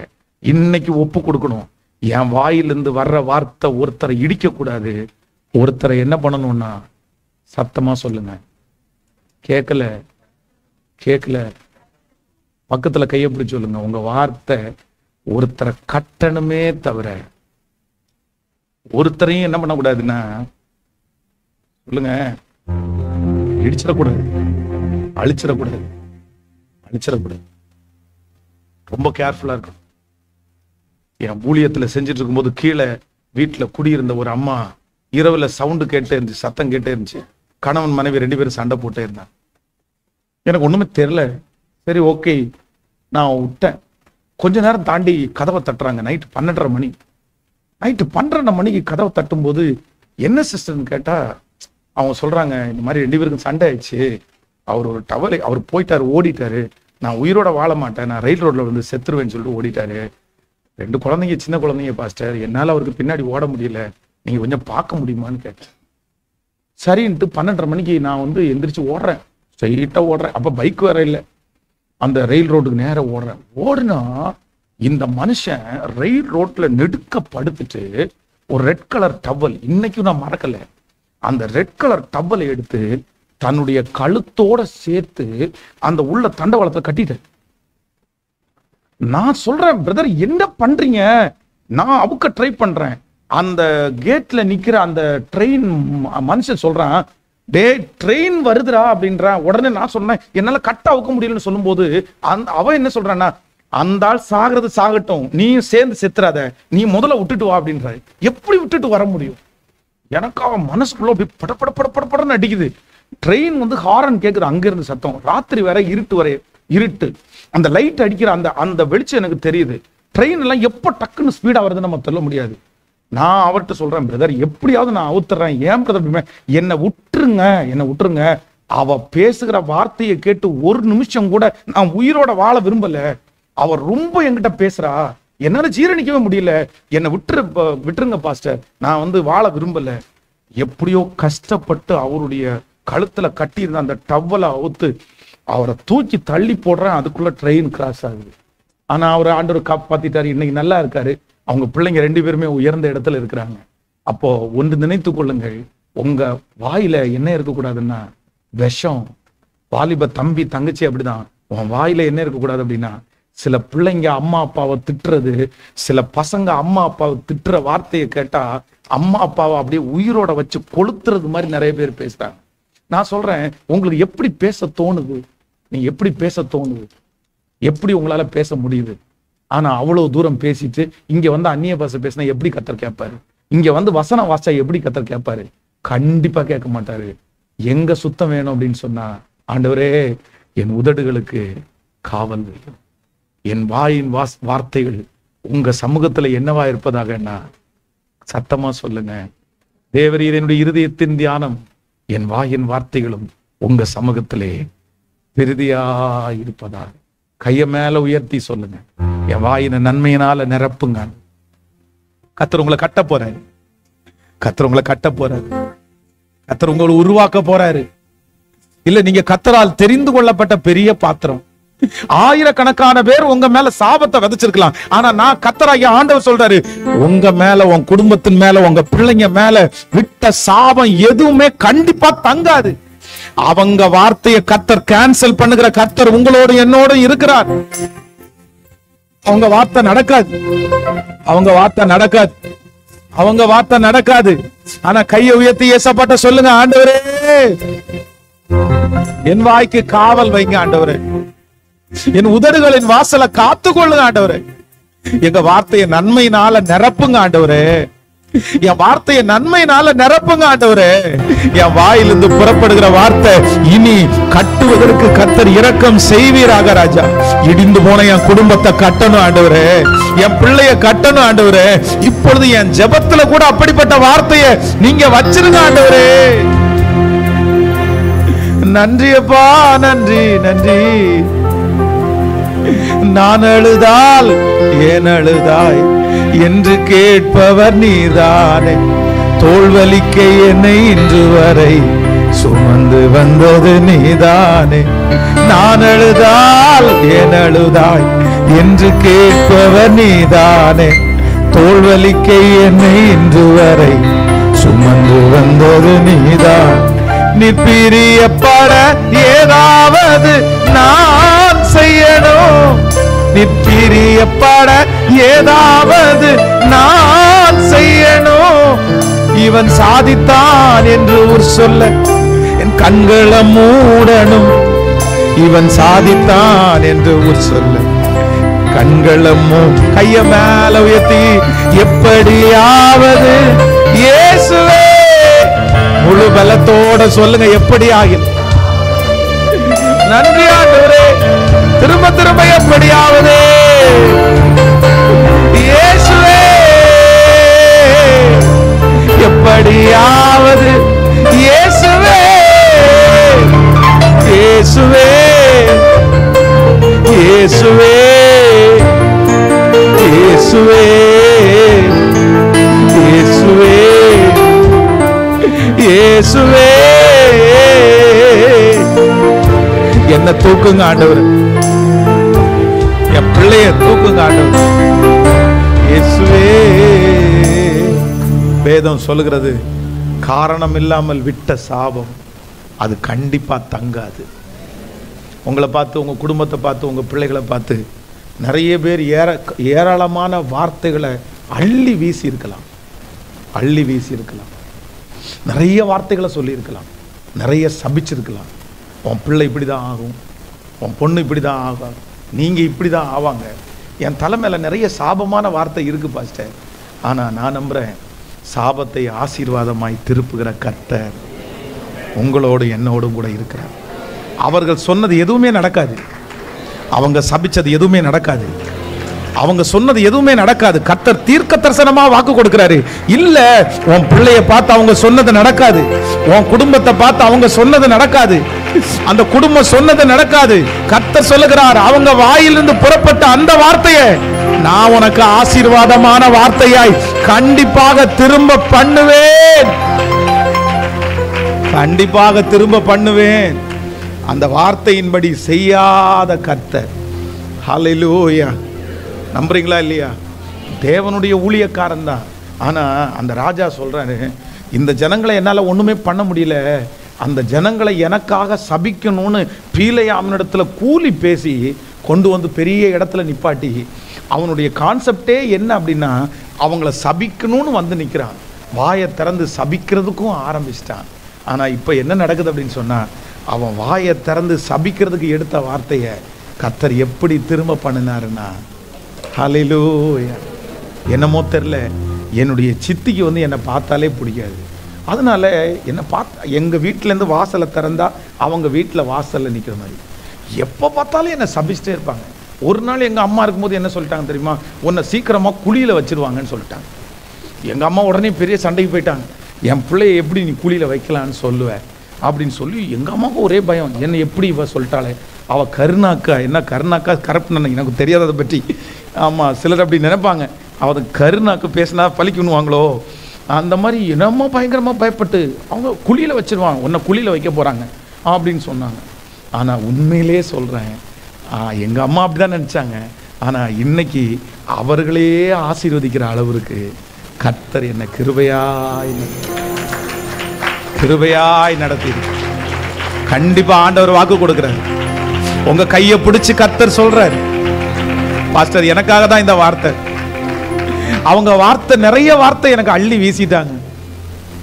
ஆனால் நீங்கள் கடந்து போகிற பாதை ஒருவேளை அப்படியா இருக்கலாம். அவங்க சொன்ன வார்த்தைகளெல்லாம் எனக்கு திரும்ப திரும்ப மனசில் வந்துட்டே இருக்குது. அது நடந்துருமோன்னு பயமாக இருக்குது. அது நடக்கிறது மாதிரி தான் ஸ்டார்ட் ஆயிடுச்சு, அது நடக்கிறது மாதிரி தான் ஆரம்பிச்சிருச்சு. ஆனால் கர்த்தர் மட்டும் உங்கள் கையை பிடிச்சி சொல்கிற, நீ ஏன் அந்த வார்த்தைக்கு உயிர் கொடுக்குற? நீ ஏன் அந்த வார்த்தையை நம்புற? நீ ஏன் அந்த வார்த்தையை அங்கீகரிக்கிற?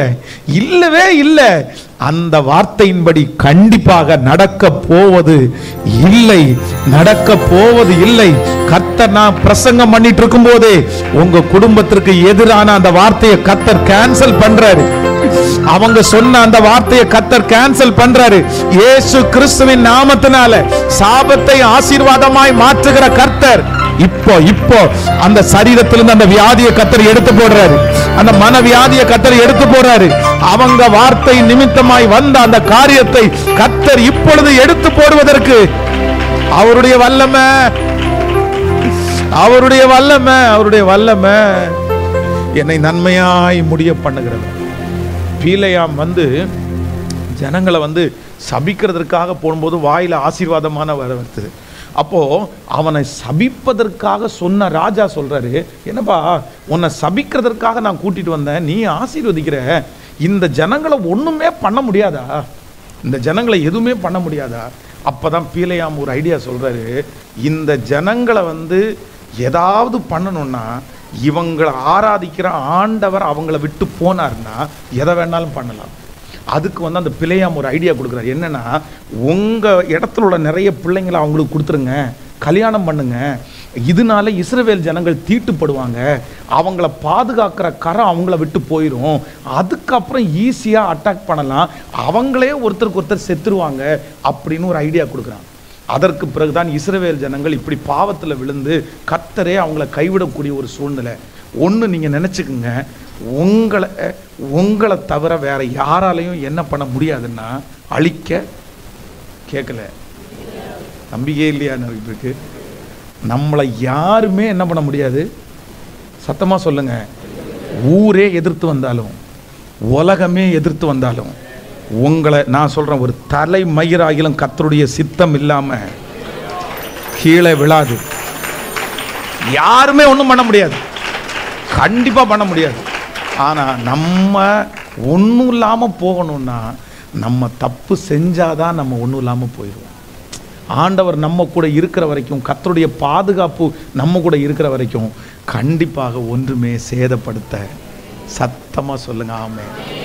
ஸோ நான் நம்புறேன், இன்றைக்கு கர்த்தர் நிறைய பேர் அபிஷேக பண்ண போறார். உங்க வாயிலிருந்து புறப்படுகிற வார்த்தையை கர்த்தர் கனப்படுத்த போறார். ஹல்லேலூயா சொல்லுங்க, கையை மேல உயர்த்தி சொல்லுங்க, நன்றி ஆண்டவரே, என்ன அப்படி நடத்த போகிறதற்காக நன்றி ஆண்டவரே, நடத்த போகிறதற்காக நன்றி ஆண்டவரே. எஸ் ஹல்லேலூயா. பட்டு போன விருட்சத்தை திரும்ப தழைக்க பண்ணுகிறவர் கர்த்தராச்சே, சாட்சியாய் நிறுத்துகிறவர் கர்த்தராச்சே, விழுந்து போன தாவீதின் கூடாரத்தை திரும்ப எடுப்பி நிறுத்துகிற கர்த்தராச்சே.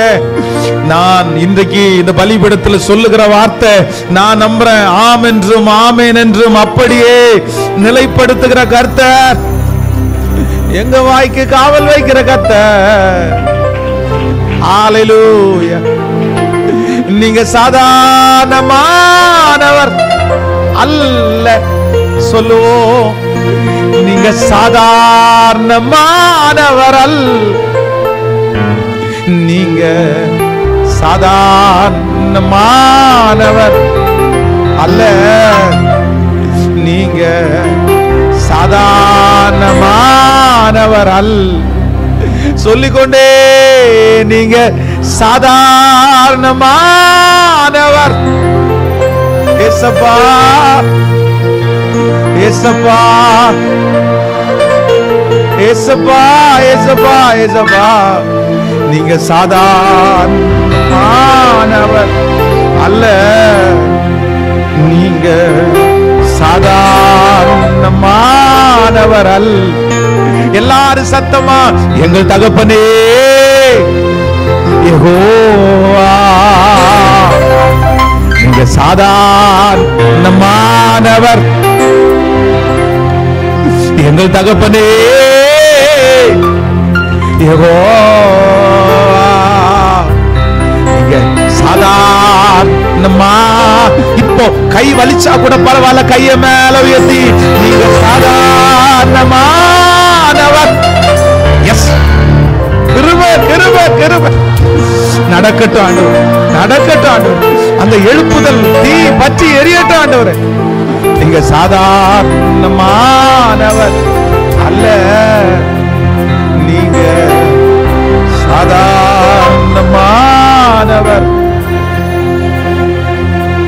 நன்றி ஆண்டவரே, நன்றி ஆண்டவரே. ஃபர்ஸ்ட் முதலாவதாக உங்களுக்கு கர்த்தர் என்ன ஞானத்தை கொடுக்க போறாருன்னா, மனுஷனை அறிகிற அறிவை ஆண்டவர் உங்களுக்கு தர போறார். இனி யாரு முன்னாடி ஏமாந்து போக மாட்டோம், இனி எந்த இடத்துலையும் நஷ்டப்பட மாட்டோம், இனி யாருமே நம்மளை வஞ்சிக்க முடியாது. நான் நம்புறேன், யார் உங்களிடத்துல பேச வந்தாலும் கர்த்தர் எதுக்கு உங்களிடத்துல வர்றாருன்றத கர்த்தர் ஏற்கனவே கண்டிப்பாக. வாலிப தம்பிங்க தங்கச்சிங்க நிறைய பேர் அட்டன் பண்ணியிருக்கீங்க. உங்கள் வாழ்க்கையில் ஒன்று மட்டும் சொல்கிறேன், நீ எப்பவும் நீங்கள் எடுக்கிற முடிவில் ரொம்ப கவனமாக இருங்க.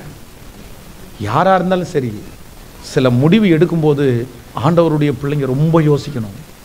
முடிவு எடுத்ததுக்கு பிறகு யோசிக்க முடியாது. சில காரியங்கள் கழட்டி போடுற சட்டம் மாதிரி கிடையாது.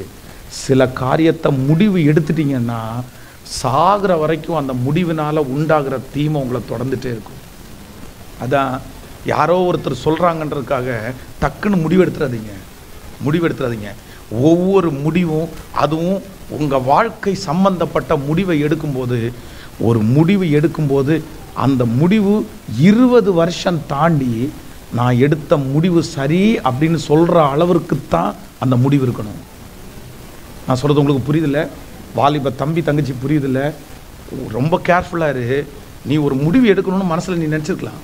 ஏதாவது ஒரு முடிவு, ஏதாவது இவங்களை கல்யாணம் பண்ணணும், இல்லை இவங்களை கல்யாணம் பண்ண வேண்டாம், இல்லை இந்த காரியத்தை செய்யலாம், இந்த காரியத்தை செய்யக்கூடாது அப்படின்னு ஒரு முடிவு எடுத்துருக்கலாம். நீ எடுக்கிற முடிவு 20 வருஷம் தாண்டி நான் எடுத்திருக்கிற முடிவு சரி அப்படின்னு உங்கள் மனசு சொல்லுன்னா நீங்கள் எடுத்துருக்கிற முடிவு கரெக்டு. ஆனால் இன்னைக்கு எடுத்திருக்கிற முடிவு 20 வருஷம் தாண்டி, குழந்தை பிறந்ததுக்கு பிற்பாடு, நீ ஒரு ஸ்டேஜ் தாண்டினதுக்கு பிற்பாடு, நான் இந்த மாதிரி முடிவு எடுத்திருக்க கூடாது அப்படின்னு நினைக்கிற ஒரு சூழ்நிலைக்கு நீ தள்ளப்பட்டுட்டேன்னா கண்டிப்பாக நீ பரிதபிக்கப்படுவ. அதான் வீட்டில் கல்யாண ஏற்பாடுகளெல்லாம் ஆயிடுச்சு, பத்திரிக்கை அடித்தாச்சு, பந்தல் போட்டாச்சு, சாப்பாடு ரெடி பண்ணியாச்சு, விடிஞ்சா நாளைக்கு காலையில் கல்யாணம், இன்னைக்கு நைட்டு பிள்ளை வந்து ப்ளவுஸ் தைக்க கொடுக்குற, சட்டை தைக்க கொடுக்குற இடத்துல சட்டை வாங்குறதுக்காக வெளியே போகிறாங்க. வெளியே போகிற அந்த நேரத்தில் காலேஜில் தான் கூட படித்து தன்னுடைய தெருவிலே ரொம்ப நேசித்த ஒரு பையன் எதிராக நின்றுட்டு, இன்னும் ஒன்று கெட்டு போகல, நீ இப்போ வந்தேன்னா கூட உன்னை நான் கூட்டிகிட்டு போயிடுறேன், நீ தான் எனக்கு வேணும், நீ கல்யாணம் பண்ணிக்காத, வேண்டான்னு சொல்லி அந்த நிமிஷத்தில் அந்த பிள்ளையை பிரெயின் வாஷ் பண்ண உடனே கட்டியிருக்கிற துணியோட அப்படியே அந்த நடந்த சம்பவம் அப்படியே இறங்கி போயிட்டான், அந்த பையனோட போயிட்டான். இவங்க என்னடா சட்டை வாங்க போன புள்ள காணோமேன்னு கேட்டால் எங்கே தேடினாலும் புள்ள காணோம். நைட்டு 10 மணி ஆகுது, 11 மணி ஆகுது, 12 மணி ஆகுது. கரெக்டாக 3-4 மணிக்கு அந்த அப்பா அந்த சமுதாயத்தில் அந்த தகப்பனார் பெரிய மதிப்புக்குரிய நபர், இந்த பொண்ணு வீட்டை விட்டு ஓடி போனான்னு செய்தியை கேட்ட உடனே அவருக்கு ரொம்ப பிபி அதிகமாகி அவ்வளோதான், கை கால் ரெண்டுமே இழுத்துச்சு, ஸ்ட்ரோக் வந்து படுத்துட்டாரு. கல்யாண வீட்டில் நடக்குது. உடனே அவரை ஹாஸ்பிட்டல் தூக்கிட்டு போகிறாங்க. விடிஞ்சா அந்த மாப்பிள்ளை வீட்டில் எல்லாருக்குமே, அந்த பையனுக்கு ரொம்ப கஷ்டம், எல்லாமே கெட்டு போயிடுச்சு. அவமானப்பட்டு தன்னுடைய தகப்பனார் அந்த கை கால் விழுந்ததுலேயே 6 வருஷம் உயிரோடு இருந்து அவரும் மரிச்சு போனார். இந்த பொண்ணு அவரை விட்டு போய் பெரிய வெளியூருக்கு போய் பொழைச்சி அவங்களுக்கு 2 குழந்தை பிறந்து 2 பேரும் நல்லா தான் இருந்தாங்க. அவங்களுக்கு ஒரு பொண்ணு பிறந்து அந்த பொண்ணை ஸ்கூலில் கொண்டு போய் விடுறதுக்கு பக்கத்தில் ஒரு ஆட்டோக்காரரை நியமிக்கிறாங்க. அந்த ஆட்டோக்காரருக்கும் அந்த பொண்ணுக்கும் 15 வருஷம் டிஃப்ரெண்ட்டு. இந்த ஆட்டோக்காரர் அந்த பிள்ளையை கொண்டு போய் ட்ராப் பண்ணிட்டே வருவார், அங்கே கொண்டு போய் விட்டுட்டு வருவார். காலேஜ் வரைக்கும் அவர் விட போனார். காலேஜுக்கு விட போன இடத்துல இந்த பொண்ணுக்கு அந்த மனுஷன் மேல ஒரு அட்ராக்ஷன் வந்து இந்த அம்மா என்ன பண்ணாங்களோ அதே போல யாருக்குமே சொல்லாம, எதுவுமே சொல்லாம அப்படியே வீட்டை விட்டு ஆட்டோக்காரரோட போயிட்டாரு அப்படின்ற செய்தியில அவங்க அம்மா அப்பா 2 பேருமே அன்னைக்கே இடிஞ்சு போனாங்க. அப்ப அவங்க சொன்னது என்ன தெரியுமா? ஒரு நாள் என் அப்பாவை நான் அவ்வளோ வருத்தப்படுத்தினேன், அன்னைக்கு நான் எடுத்த முடிவு இவ்வளோ பெரிய பிரச்சனையை கொண்டு வரும்னு எனக்கு தெரில. அப்பாவுடைய வருத்தம், அம்மாவுடைய கண்ணீர் எனக்கு பெருசா தெரில. ஆனா இன்னைக்கு நான் ஃபீல் பண்றேன், நான் செய்த தவறு இன்னைக்கு என் பிள்ளையின் மூலமா நடக்கும்போது வருத்தப்படுறேன். நீங்க செஞ்ச தப்பு உங்க பிள்ளைக்கு மூலமா நடக்கும் நான் சொல்லலை. கண்டிப்பா ஆண்டவர் உங்களை மன்னிக்கிறவர், கர்த்தர் தூக்கி எடுக்கிறவர். ஆனா இங்க இருக்கிற ஒவ்வொரு பிள்ளைகளும் முடிவு எடுக்கிறாங்க. நீங்க விதைக்கிறதுல ரொம்ப ஜாக்கிரதையா இருங்க. மனிதன் எதை விதைக்கிறானோ ரொம்ப ஜாக்கிரதை. என்னுடைய முடிவுல யார் இருக்கணும் தெரியுமா? என்னுடைய முடிவுல கர்த்தர் இருக்கணும். என் முடிவுல கர்த்தர் இருக்கணும். ஆண்டவரே, நான் இந்த வாலிப பிள்ளைகள் ஒவ்வொருவருக்காக நான் ஜெபிக்கிறேன். ஆண்டவர் உங்களுக்கு ஒரு ஞானத்தை தரட்டும். உங்க முடிவுல யார் இருக்கட்டும்னா கர்த்தர். உங்க பிள்ளைகளை குறிச்சு நீங்க எடுக்கிற முடிவுல கூட ஜாதியை பார்த்தோ, பணத்தை பார்த்தோ, வேலையை பார்த்தோ, வருமானத்தை பார்த்தோ வரக்கூடாது. அந்த முடிவுல முதல்ல யார் இருக்கணும்னா, அந்த முடிவுல பணத்தை விட, அந்த முடிவுல ஜாதியை விட, அந்த முடிவுல ஆசீர்வாதத்தை விட யார் இருக்கணும்னா முதல்ல அந்த முடிவுல கர்த்தர் இருந்தாருன்னா நான் நம்புறேன் அந்த முடிவின் நிமித்தமா நீங்க சந்தோஷப்படுவீங்க, உங்க பிள்ளைங்க சந்தோஷப்படுவாங்க, அவங்க வாழ்க்கை செழிப்பாய் ஆசீர்வாதமா இருக்கும். ஆமென் சொல்லுங்கள். ஹல்லேலூயா. இதுவரைக்கும் எத்தனையோ முடிவெடுத்து நீங்க தோற்று போயிருக்கலாம். அந்த முடிவுகள் எல்லாம் உங்களுக்கு விரோதமா எழும்பி நிற்கலாம். அந்த ஒரே ஒரு முடிவினால இன்னைக்கு எல்லாத்தையுமே நீங்க இழந்திருக்கலாம். நான் தப்பா முடிவெடுத்தேன் பாஸ்டர், நான் தப்பா முடிவெடுத்துட்டேன் பாஸ்டர், நான் இப்படி ஆகும்னு நினைக்கல, நான் இந்த மாதிரி சூழ்நிலை ஆகும்னு நினைக்கல. ஆனா நான் நம்புறேன் இன்றைக்கு இந்த கன்வென்ஷன் கூட்டத்துல நீங்க எடுத்த முடிவை, தீமையான முடிவை கர்த்தர் முன்னாடி வந்து நின்னு அதை நன்மையாய் முடிய பண்ணி, சரி பரவாயில்ல, இன்னொரு வாய்ப்பை கர்த்தர் உங்களுக்கு தந்து, இது ஒரு தீர்க்க தரிசனமான வார்த்தை. கர்த்தர் உங்களுக்கு ஒரு வாய்ப்பை மறுபடியும் கர்த்தர் உங்களுக்கு தரப்போறாரு. இங்க இருக்கிற நிறைய பேருக்கு மறுபடியும் ஒரு வாய்ப்பு கிடைக்க போகிறது. மறுபடியும் கர்த்தர் ஒரு காரியத்தை உங்களுக்காக செய்ய போறாரு. மறுபடியும் ஒரு வழியை கர்த்தர் உங்களுக்காக திறக்க போறாரு. ஒரு வாய்ப்பு திரும்ப வருகிறது. நிறைய பிள்ளைகளுக்கு திரும்ப வருது. கர்த்தர் அந்த வாய்ப்பை திரும்ப கர்த்தர் தர போறாரு. நிறைய பேர் நீங்க இழந்துட்டீங்க. உங்க கையில இருக்கிற காலங்களை நீங்க இறந்துட்டீங்க. ஆனா கர்த்தர் மறுபடியும் ஒரு வாய்ப்பை கிருபையாய் தருவாராக. அல்லேலூயா. யோசேப்ப கர்த்தர் அந்நிய தேசத்துல கொண்டு வந்து ஒரு சொப்பனத்தை காமிக்கிறாரு. அந்த சொப்பனத்தினுடைய விளக்கம் என்ன அப்படின்னு சொன்னா, 7 வருஷம் பஞ்சகாலம், 7 வருஷம் ஆசீர்வாதமான காலம். இந்த 7 வருஷத்துல உனக்கு ஆசீர்வாதமான காலத்துல உனக்கு கிடைக்கிறது எல்லாத்தையும் நீ என்ன பண்ணிடக்கூடாதுன்னா ஊதாரித்தனமா செலவு பண்ணிடாத, பாக்கெட்ல இருக்குன்றதுக்காக வாரி இறைச்சிடாத. இந்த 7 வருஷத்துலயும் நீ கொடுக்கறத பத்திரப்படுத்திட்டேன்னா அடுத்து 7 வருஷம் பஞ்சகாலம் வருது. அந்த பஞ்சகாலத்துல யாரையுமே கையேந்தாம நீ பொழைச்சிருவேன்னு ஆண்டவர் இந்த சொப்பனத்தை கொடுக்குறாரு. பிரதர், உங்க வாழ்க்கையில ஒண்ணு நினைச்சுக்குங்க, சில காலங்கள் தான் உங்க வாழ்க்கையில எல்லாமே இருக்கும். ஆண்டவர் உங்களுக்கு ஆசீர்வாதத்தை கொடுக்கிற அந்த காலத்தை ஏதோ ஒன்ன நினைச்சு இழந்துராதீங்க. எப்பவும் இருக்காது. 7 years, 7 வருஷம். அந்த 7 வருஷத்துல நீங்க ஞானமா நடந்துட்டீங்கன்னா அடுத்து வருகிற 70 வருஷத்துல நீங்க வெற்றியா வாழ முடியும். ஆனா அந்த 7 வருஷத்தை நீங்க வீணடிச்சிட்டீங்க, நீங்க இழந்துட்டீங்க. அதற்கு பிறகு திரும்பி வருமானது ஒரு பெரிய கேள்விக்குறி. நான் நம்புறேன், இன்னைக்கு உங்களுக்காக ஜெபம் பண்றேன். யாரோ ஒருத்தர் உங்களுக்கு கர்த்தர் கொடுத்துருக்கிற வாய்ப்பை நீங்க இழந்திருக்கலாம். பாஸ்டர், நீங்க சொல்றது மாதிரிதான், என்ன ஆண்டவர் நல்லா வச்சிருக்கும் போது எனக்கு உணர்வே வரல, கையில கர்த்தர் காசு கொடுக்கும்போது எனக்கு உணர்வே வரல, நான் எல்லாத்தையுமே இழந்துட்டேன். இத்தனை வருஷமும் சேவிச்சு நான் உன்னை கூட பார்க்கல, நான் விட்டுட்டேன், ஏதோ ஒண்ணுக்கு விட்டுட்டேன், ஞானம் இல்லாம விட்டுட்டேன். இனி அந்த மாதிரி ஒரு வாய்ப்பு எனக்கு கிடைக்குமான்னு எதிர்பார்க்கிறேன். ஆனா அந்த மாதிரி வாய்ப்பு எனக்கு கிடைக்கல. ஆனா நான் இனி உங்களுக்காக ஜெபிக்கிறேன், மறுபடியும் கர்த்தர் அந்த மாதிரி ஒரு வாய்ப்பை கர்த்தர் உங்களுக்கு தரட்டும். மறுபடியும் கர்த்தர் அந்த வாய்ப்பை உங்களுக்கு தரட்டும். மறுபடியும் ஆண்டவர் உங்களுக்கு அந்த காரியத்தை கர்த்தர் கட்டளை இடுவாராக. கையை உயர்த்தி ஒவ்வொருத்தரும் 3ஆவதாக ஜெபிங்க. எனக்கு ஒரே ஒரு வாய்ப்பை மறுபடியும் எனக்கு கொடுங்க. ஆண்டவரே, சிம்சோனுக்கு கொடுத்தது மாதிரி அந்த வாய்ப்பை நீங்க மறுபடியும் எனக்கு கொடுங்க ஆண்டவரே. Thank you Jesus. நீ எந்த இடத்திலிருந்து எடுக்கப்பட்டாயோ, நீ எந்த இடத்திலிருந்து எடுக்கப்பட்டாயோ அந்த இடத்துல மறுபடியும் உன்னை நான் கொண்டு போய் நான் நிறுத்துவேன்.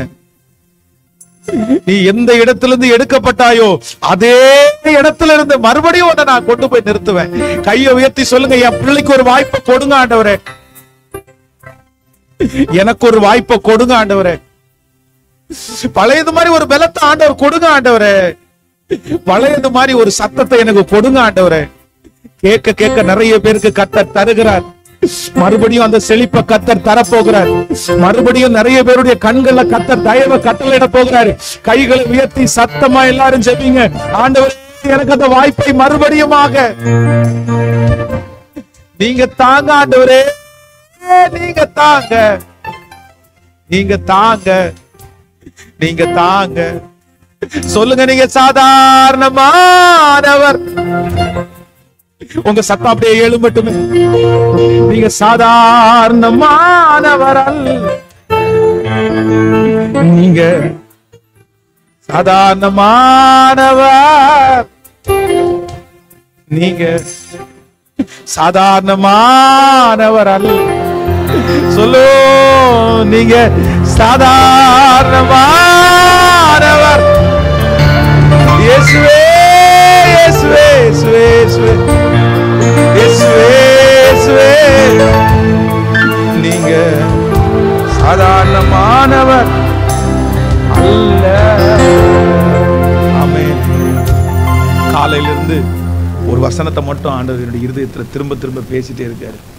இன்னைக்கு காலையிலிருந்து நான் சந்திச்ச எல்லா திருச்சபையிலையும் இந்த வாக்குத்தத்தத்தை நான் பேசிட்டே இருக்கிறேன். எல்லாரும் அந்த வசனத்தை வாசி உங்களுக்காக நான் ஜெபம் பண்ண விரும்புகிறேன். எல்லாரும் அப்படி எழுப்பி நிற்கலாமா? எல்லாரும் அப்படி எழுப்பி நில்லுங்க. ஆதியாகமம் 46ஆம் அதிகாரத்தில், ஆதியாகமம் 46ஆம் அதிகாரம். ஸோ 1வது வசனத்திலிருந்து நம்ம 4வது வசனம் வரைக்கும் வாசிக்க போகிறோம். எல்லாரும் எடுத்துக்கங்க, எல்லாரும் முடிஞ்சவங்க எல்லாரும் வாசிக்கலாமே. இல்லைன்னா இங்கே ஸ்க்ரீனில் வரும்னு நினைக்கிறேன். இல்லை, ஓகே, வாசிக்கலாமா? இஸ்ரவேல் தனக்கு உண்டான யாவையும் சேர்த்து கொண்டு புறப்பட்டு போய் பெயர்சபாவுக்கு போய் தன் தகப்பனாகிய ஈசாக்குனுடைய தேவனுக்கு பலியிட்டு அந்த இரவிலே தேவன் இஸ்ரவேலுக்கு தரிசனமாகி யாக்கோபே, யாக்கோபே என்று கூப்பிட்டார். அவன் இதோ அடியேன் என்று. அப்பொழுது அவர், நான் தேவன், நான் உன் தகப்பன் தேவன். நீ எகிப்து தேசத்திற்கு போகிறதற்கு பயப்பட வேண்டாம். அங்கே உன்னை பெரிய ஜாதியாக்குவேன். நான் உன்னோடு கூட எகிப்திற்கு வருவேன். நான் உன்னை திரும்பவும் வரப்பண்ணுவேன். யோசேப்பு தன் கையினால் உன் கண்களை மூடுவான். ஆமென். ஆண்டவர் இந்த பட்டணத்தில் இருக்கிற உங்களுக்கு சொல்லுகிற கடைசியான வார்த்தை என்ன அப்படின்னு சொன்னா, நான் உன்னோடு கூட எகிப்திற்கு வருவேன். நான் உன்னோடு கூட எகிப்திற்கு வருவேன். எகிப்திற்கு வருவேன். இந்த உலகத்தில் இருக்கிற நிறைய பேர் நம்மோடு கானான்ல வருவாங்க, ஆசீர்வாதத்தில் நம்ம கூட வருவாங்க. ஆனால் கர்த்தர் இன்னைக்கு வாக்கு கொடுக்குறாரு, இல்லை, உங்கள் வாழ்க்கையில் இருக்கிற சோகத்திலையும் உங்கள் வாழ்க்கையில் இருக்கிற துக்கத்திலையும் யார் உங்கள் கூட வராட்டாலும் கர்த்தர் இன்னைக்கு வாக்கு கொடுக்குறாரு, நான் உன்னோடு கூட எகிப்திற்கு. கையை எல்லாரும் மேலே உயர்த்தி சொல்லு, நீங்கள் என் கூட வந்தால் போதும் ஆண்டவரே, நீங்கள் என் கூட வந்தால் போதும் ஆண்டவரே. ஒரு நாள் எத்தனை பேர் என்னை தேடி தேடி வந்தாங்க தெரியுமா? ஆனால் இன்னைக்கு நிறைய பேர் இல்லை. என் காசு குறைஞ்சிச்சின்னு சொன்னோன்னு நிறைய பேர் இல்லை. பிரச்சனையில் யாருமே என் கூட இல்லை. ஆனால் ஆண்டவர் மட்டும் கையை பிடிச்சி சொல்ற, இல்லை, நான் உன்னோடு கூட எகிப்திற்கு வருவேன். நான் உன்னோடு கூட எகிப்திற்கு வருவேன். கூட எகிப்திற்கு வருவேன். இன்னைக்கு நிறைய பேருடைய கைகளை பிடிச்சு கர்த்தர் சொல்றாரு, நீ பயப்படாத, நீ பயப்படாத. கர்த்தர் வாக்கு கொடுக்கிறாரு, எனக்கு யாருமே இல்லையா ஆண்டவரே, யாருமே இல்லையா ஆண்டவரே, எல்லாருமே மறந்துட்டாங்களே ஆண்டவரே, போன் பண்ணி விசாரிக்க கூட ஒருத்தருமே இல்லையா ஆண்டவரே. ஆனா ஒரு நாள்ல எத்தனை மணி நேரம் பேசினாங்க, நிறைய பேர் என்கிட்ட பேசுறதுக்கு ஆசையா இருந்தாங்க. ஆனா இன்னைக்கு யாருமே இல்லை. ஆனா கர்த்தர் சொல்றாரு, இல்ல, இந்த சிச்சுவேஷன்ல எல்லாருமே உன்னை மறந்தாலும் கர்த்தர் சொல்கிறார், நான் உன்னோடு கானானிலே மட்டுமல்ல, உன்னோடு கூட எகிப்திற்கு நான் வருவேன். நான் வருவேன். நான் வருவேன். ஆமென். யாக்கோபு தன்னுடைய பிள்ளை வந்து அவனுக்கு கையில் வந்து ஒரு பலவர்ண அங்கியை கொடுத்து ரத்தத்தை தோய்த்து, இது உங்கள் பிள்ளையினுடைய வஸ்திரம் தானானுக்காக. அப்போ அந்த வஸ்திரத்தை பார்த்த உடனே ஏங்கி ஆள்றான், என் பிள்ளை தான் அப்படின்னு. 15 வருஷத்துக்கு முன்னாடி செத்து போயிட்டான் அப்படின்னு நினச்ச அந்த மனுஷன், அந்த பையன் 15 வருஷம் தாண்டி இப்போ உயிரோடு இருக்கிறான் அப்படின்ற ஒரு செய்தி அவன் காதில் கேட்குது. ரொம்ப சந்தோஷம்தான். அந்த பிள்ளைக்காக உயிரே கொடுத்தவன், அந்த பிள்ளையை ரொம்ப நேசிச்சவன். ஆனால் என்னதான் இருந்தாலும் அந்த பிள்ளையை பார்க்குறதுக்கு தைரியம் இல்லை. காரணம் என்னென்னா, அப்போ 15 வருஷத்துக்கு முன்னாடி இருந்த மனசில் இருக்கிற தைரியமும் உடம்பில் இருக்கிற தைரியமும் இப்போ யாக்கோபுக்கு இல்லை. மனசுலையும் தைரியம் இல்லை, உடம்புலையும் பலன் இல்லை. இந்த ஜெபத்தில் இருக்கிற யாராவது ஒருத்தர் ஒரு நாளில் பிரச்சனையை நீங்கள் தைரியமாக ஸ்பேஸ் பண்ணலாம். ஆனால் இப்போ அட் ப்ரெசன்ட் உங்களுக்கு மனசுலையும் தைரியம் இல்லை, உடம்புலையும் தைரியம் இல்லை. யாக்கோபை போல் நீங்கள் நின்றுருக்கலாம். பாஸ்டர், இந்த வார்த்தை வேறு யாருக்காகவும் இல்லை, எனக்காக தான் பாஸ்டர். என்னால் முடியல பாஸ்டர், என்னால் முடியாது போல் தெரியுது. இதுக்கு முன்னாடியெல்லாம் அவ்வளோ பயப்பட மாட்டேன், ஆனால் இன்றைக்கி தைரியம் இல்லை. ஆனால் கர்த்தர் உங்களை பார்த்து சொல்கிறாரு, நீ எகிப்து தேசத்துக்கு போகிறதுக்கு பயப்பட வேண்டாம். நீ இந்த பிரச்சனையை பார்த்து பயப்படாத, நீ பயப்படாத. உன் மனசுலையும் பலன் இல்லை, உன் உடம்புலையும் பலன் இல்லை. ஆனால் கர்த்தர் சொல்கிறார், நான் உன்னை விட்டு விலகுவதும் இல்லை. நான் உன் கூட எகிப்திற்கு, நான் உன் கூட எகிப்திற்கு. கைகளை உயர்த்தி நம்புற ஆண்டவரேன்னு சொல்லுங்க, நம்புற ஆண்டவரேன்னு சொல்லு. கர்த்தர் நிறைய பேருடைய கையை கர்த்தர் பிடிக்கிறார், கர்த்தர் கரத்தை பிடிக்கிறார். நன்றி ஆண்டவரே, நன்றி ஆண்டவரே, நன்றி, நன்றி ஆண்டவரே, நன்றி. கையை கொடுத்து ஏசப்பாட்ட சொல்லுங்க, உங்க கையை நான் பிடிச்சா நான் விட்டுருவேன் ஆண்டவரே, ஆனா என் கையை நீங்க பிடிச்சீங்கன்னா கண்டிப்பா விட மாட்டீங்கப்பா. உங்க வலது கையை ஏசப்பாட்ட கொடுத்து சொல்லுங்க, என் கையை நீங்க பிடிச்சிருங்க ஆண்டவரே, என் கையை நீங்க பிடிச்சிருங்க ஆண்டவரே, முழு பலத்தோட என் கையை நீங்க பிடிச்சிருங்க ஆண்டவரே. ஆண்டவரே, உம்முடைய பிள்ளைகள் ஒவ்வொருவருக்காக மனதார நான் ஆசீர்வதித்து நான் ஜெபிக்கிறேன். இந்த தேசத்துல நீங்க கொண்டு வந்ததுக்கு ஒரு நோக்கம் உண்டுன்னு நான் நம்புறேன். Thank you Jesus. நன்றி ஆண்டவரே. இந்த எல்ரோய் ரிவைவல் திருச்சபையை கர்த்தர் இன்னும் பெருக பண்ணி வளர்த்தி கர்த்தர் இந்த தேசத்துக்கே ஆசீர்வாதமாய் வைக்கிற நாள் சீக்கிரமாய் வரப்போகிறதற்காக நன்றி. ஓ, இந்த கூடாரத்துக்குள்ளே இருக்கிற ஒவ்வொரு பிள்ளைகளுடைய தலைகளையும் கர்த்தர் நிமிர பண்ணி ஆசீர்வதித்து நீர் இவர்களோடு இருக்கிறதை நிரூபிப்பீராக ராஜா. நன்றி அப்பா. உனக்கு விரோதமாய் உருவாக்கப்படும் ஆயுதம் வாய்க்காதுன்னு சொன்னீங்கல்ல, எங்க பிள்ளைகளுக்கு விரோதமாய் உருவாக்கப்படுகிற ஆயுதங்கள் ஒன்றுமில்லாமல் போகட்டும் ஆண்டவரே. என் ஜனமாகிய இஸ்ரவேலுக்கு போய் சொல்லுங்கள், அவள் போர் முடிந்தது. என் ஜனமாகிய இஸ்ரவேலுக்கு போய் சொல்லுங்கள், அவள் போர் முடிந்தது. இதுவரைக்கும் என் பிள்ளைங்க சரீரத்தோட போராடின போராட்டம், மனசோட போராடின போராட்டம், கடனோட போராடின போராட்டம், பிள்ளைகளோட போராடின போராட்டம், இந்த ரிவைவல் மீட்டிங் நடக்கும் போது ஒரு முடிவிற்கு வர போகிறதற்காய் கைகளை தட்டி ஆமோதிக்கிறவர்கள் கர்த்தர் அந்த முடிவை நியமித்ததற்காக ஸ்தோத்திரம் ஆண்டவரே, நியமித்ததற்காக ஸ்தோத்திரம். உங்க கையை அவங்க பிடிச்சுக்கிட்ட ஆண்டவரே, உங்களோட நடக்கட்டும் ஆண்டவரே, பரிசுத்தமா வாழட்டும் ஆண்டவரே. உங்க வருகை தாமதிச்சா 2025வது வருஷம் இவங்க தலை மேல ஒரு பெரிய கிரீடம் வைக்கப்பட போகிறதற்காக நன்றி.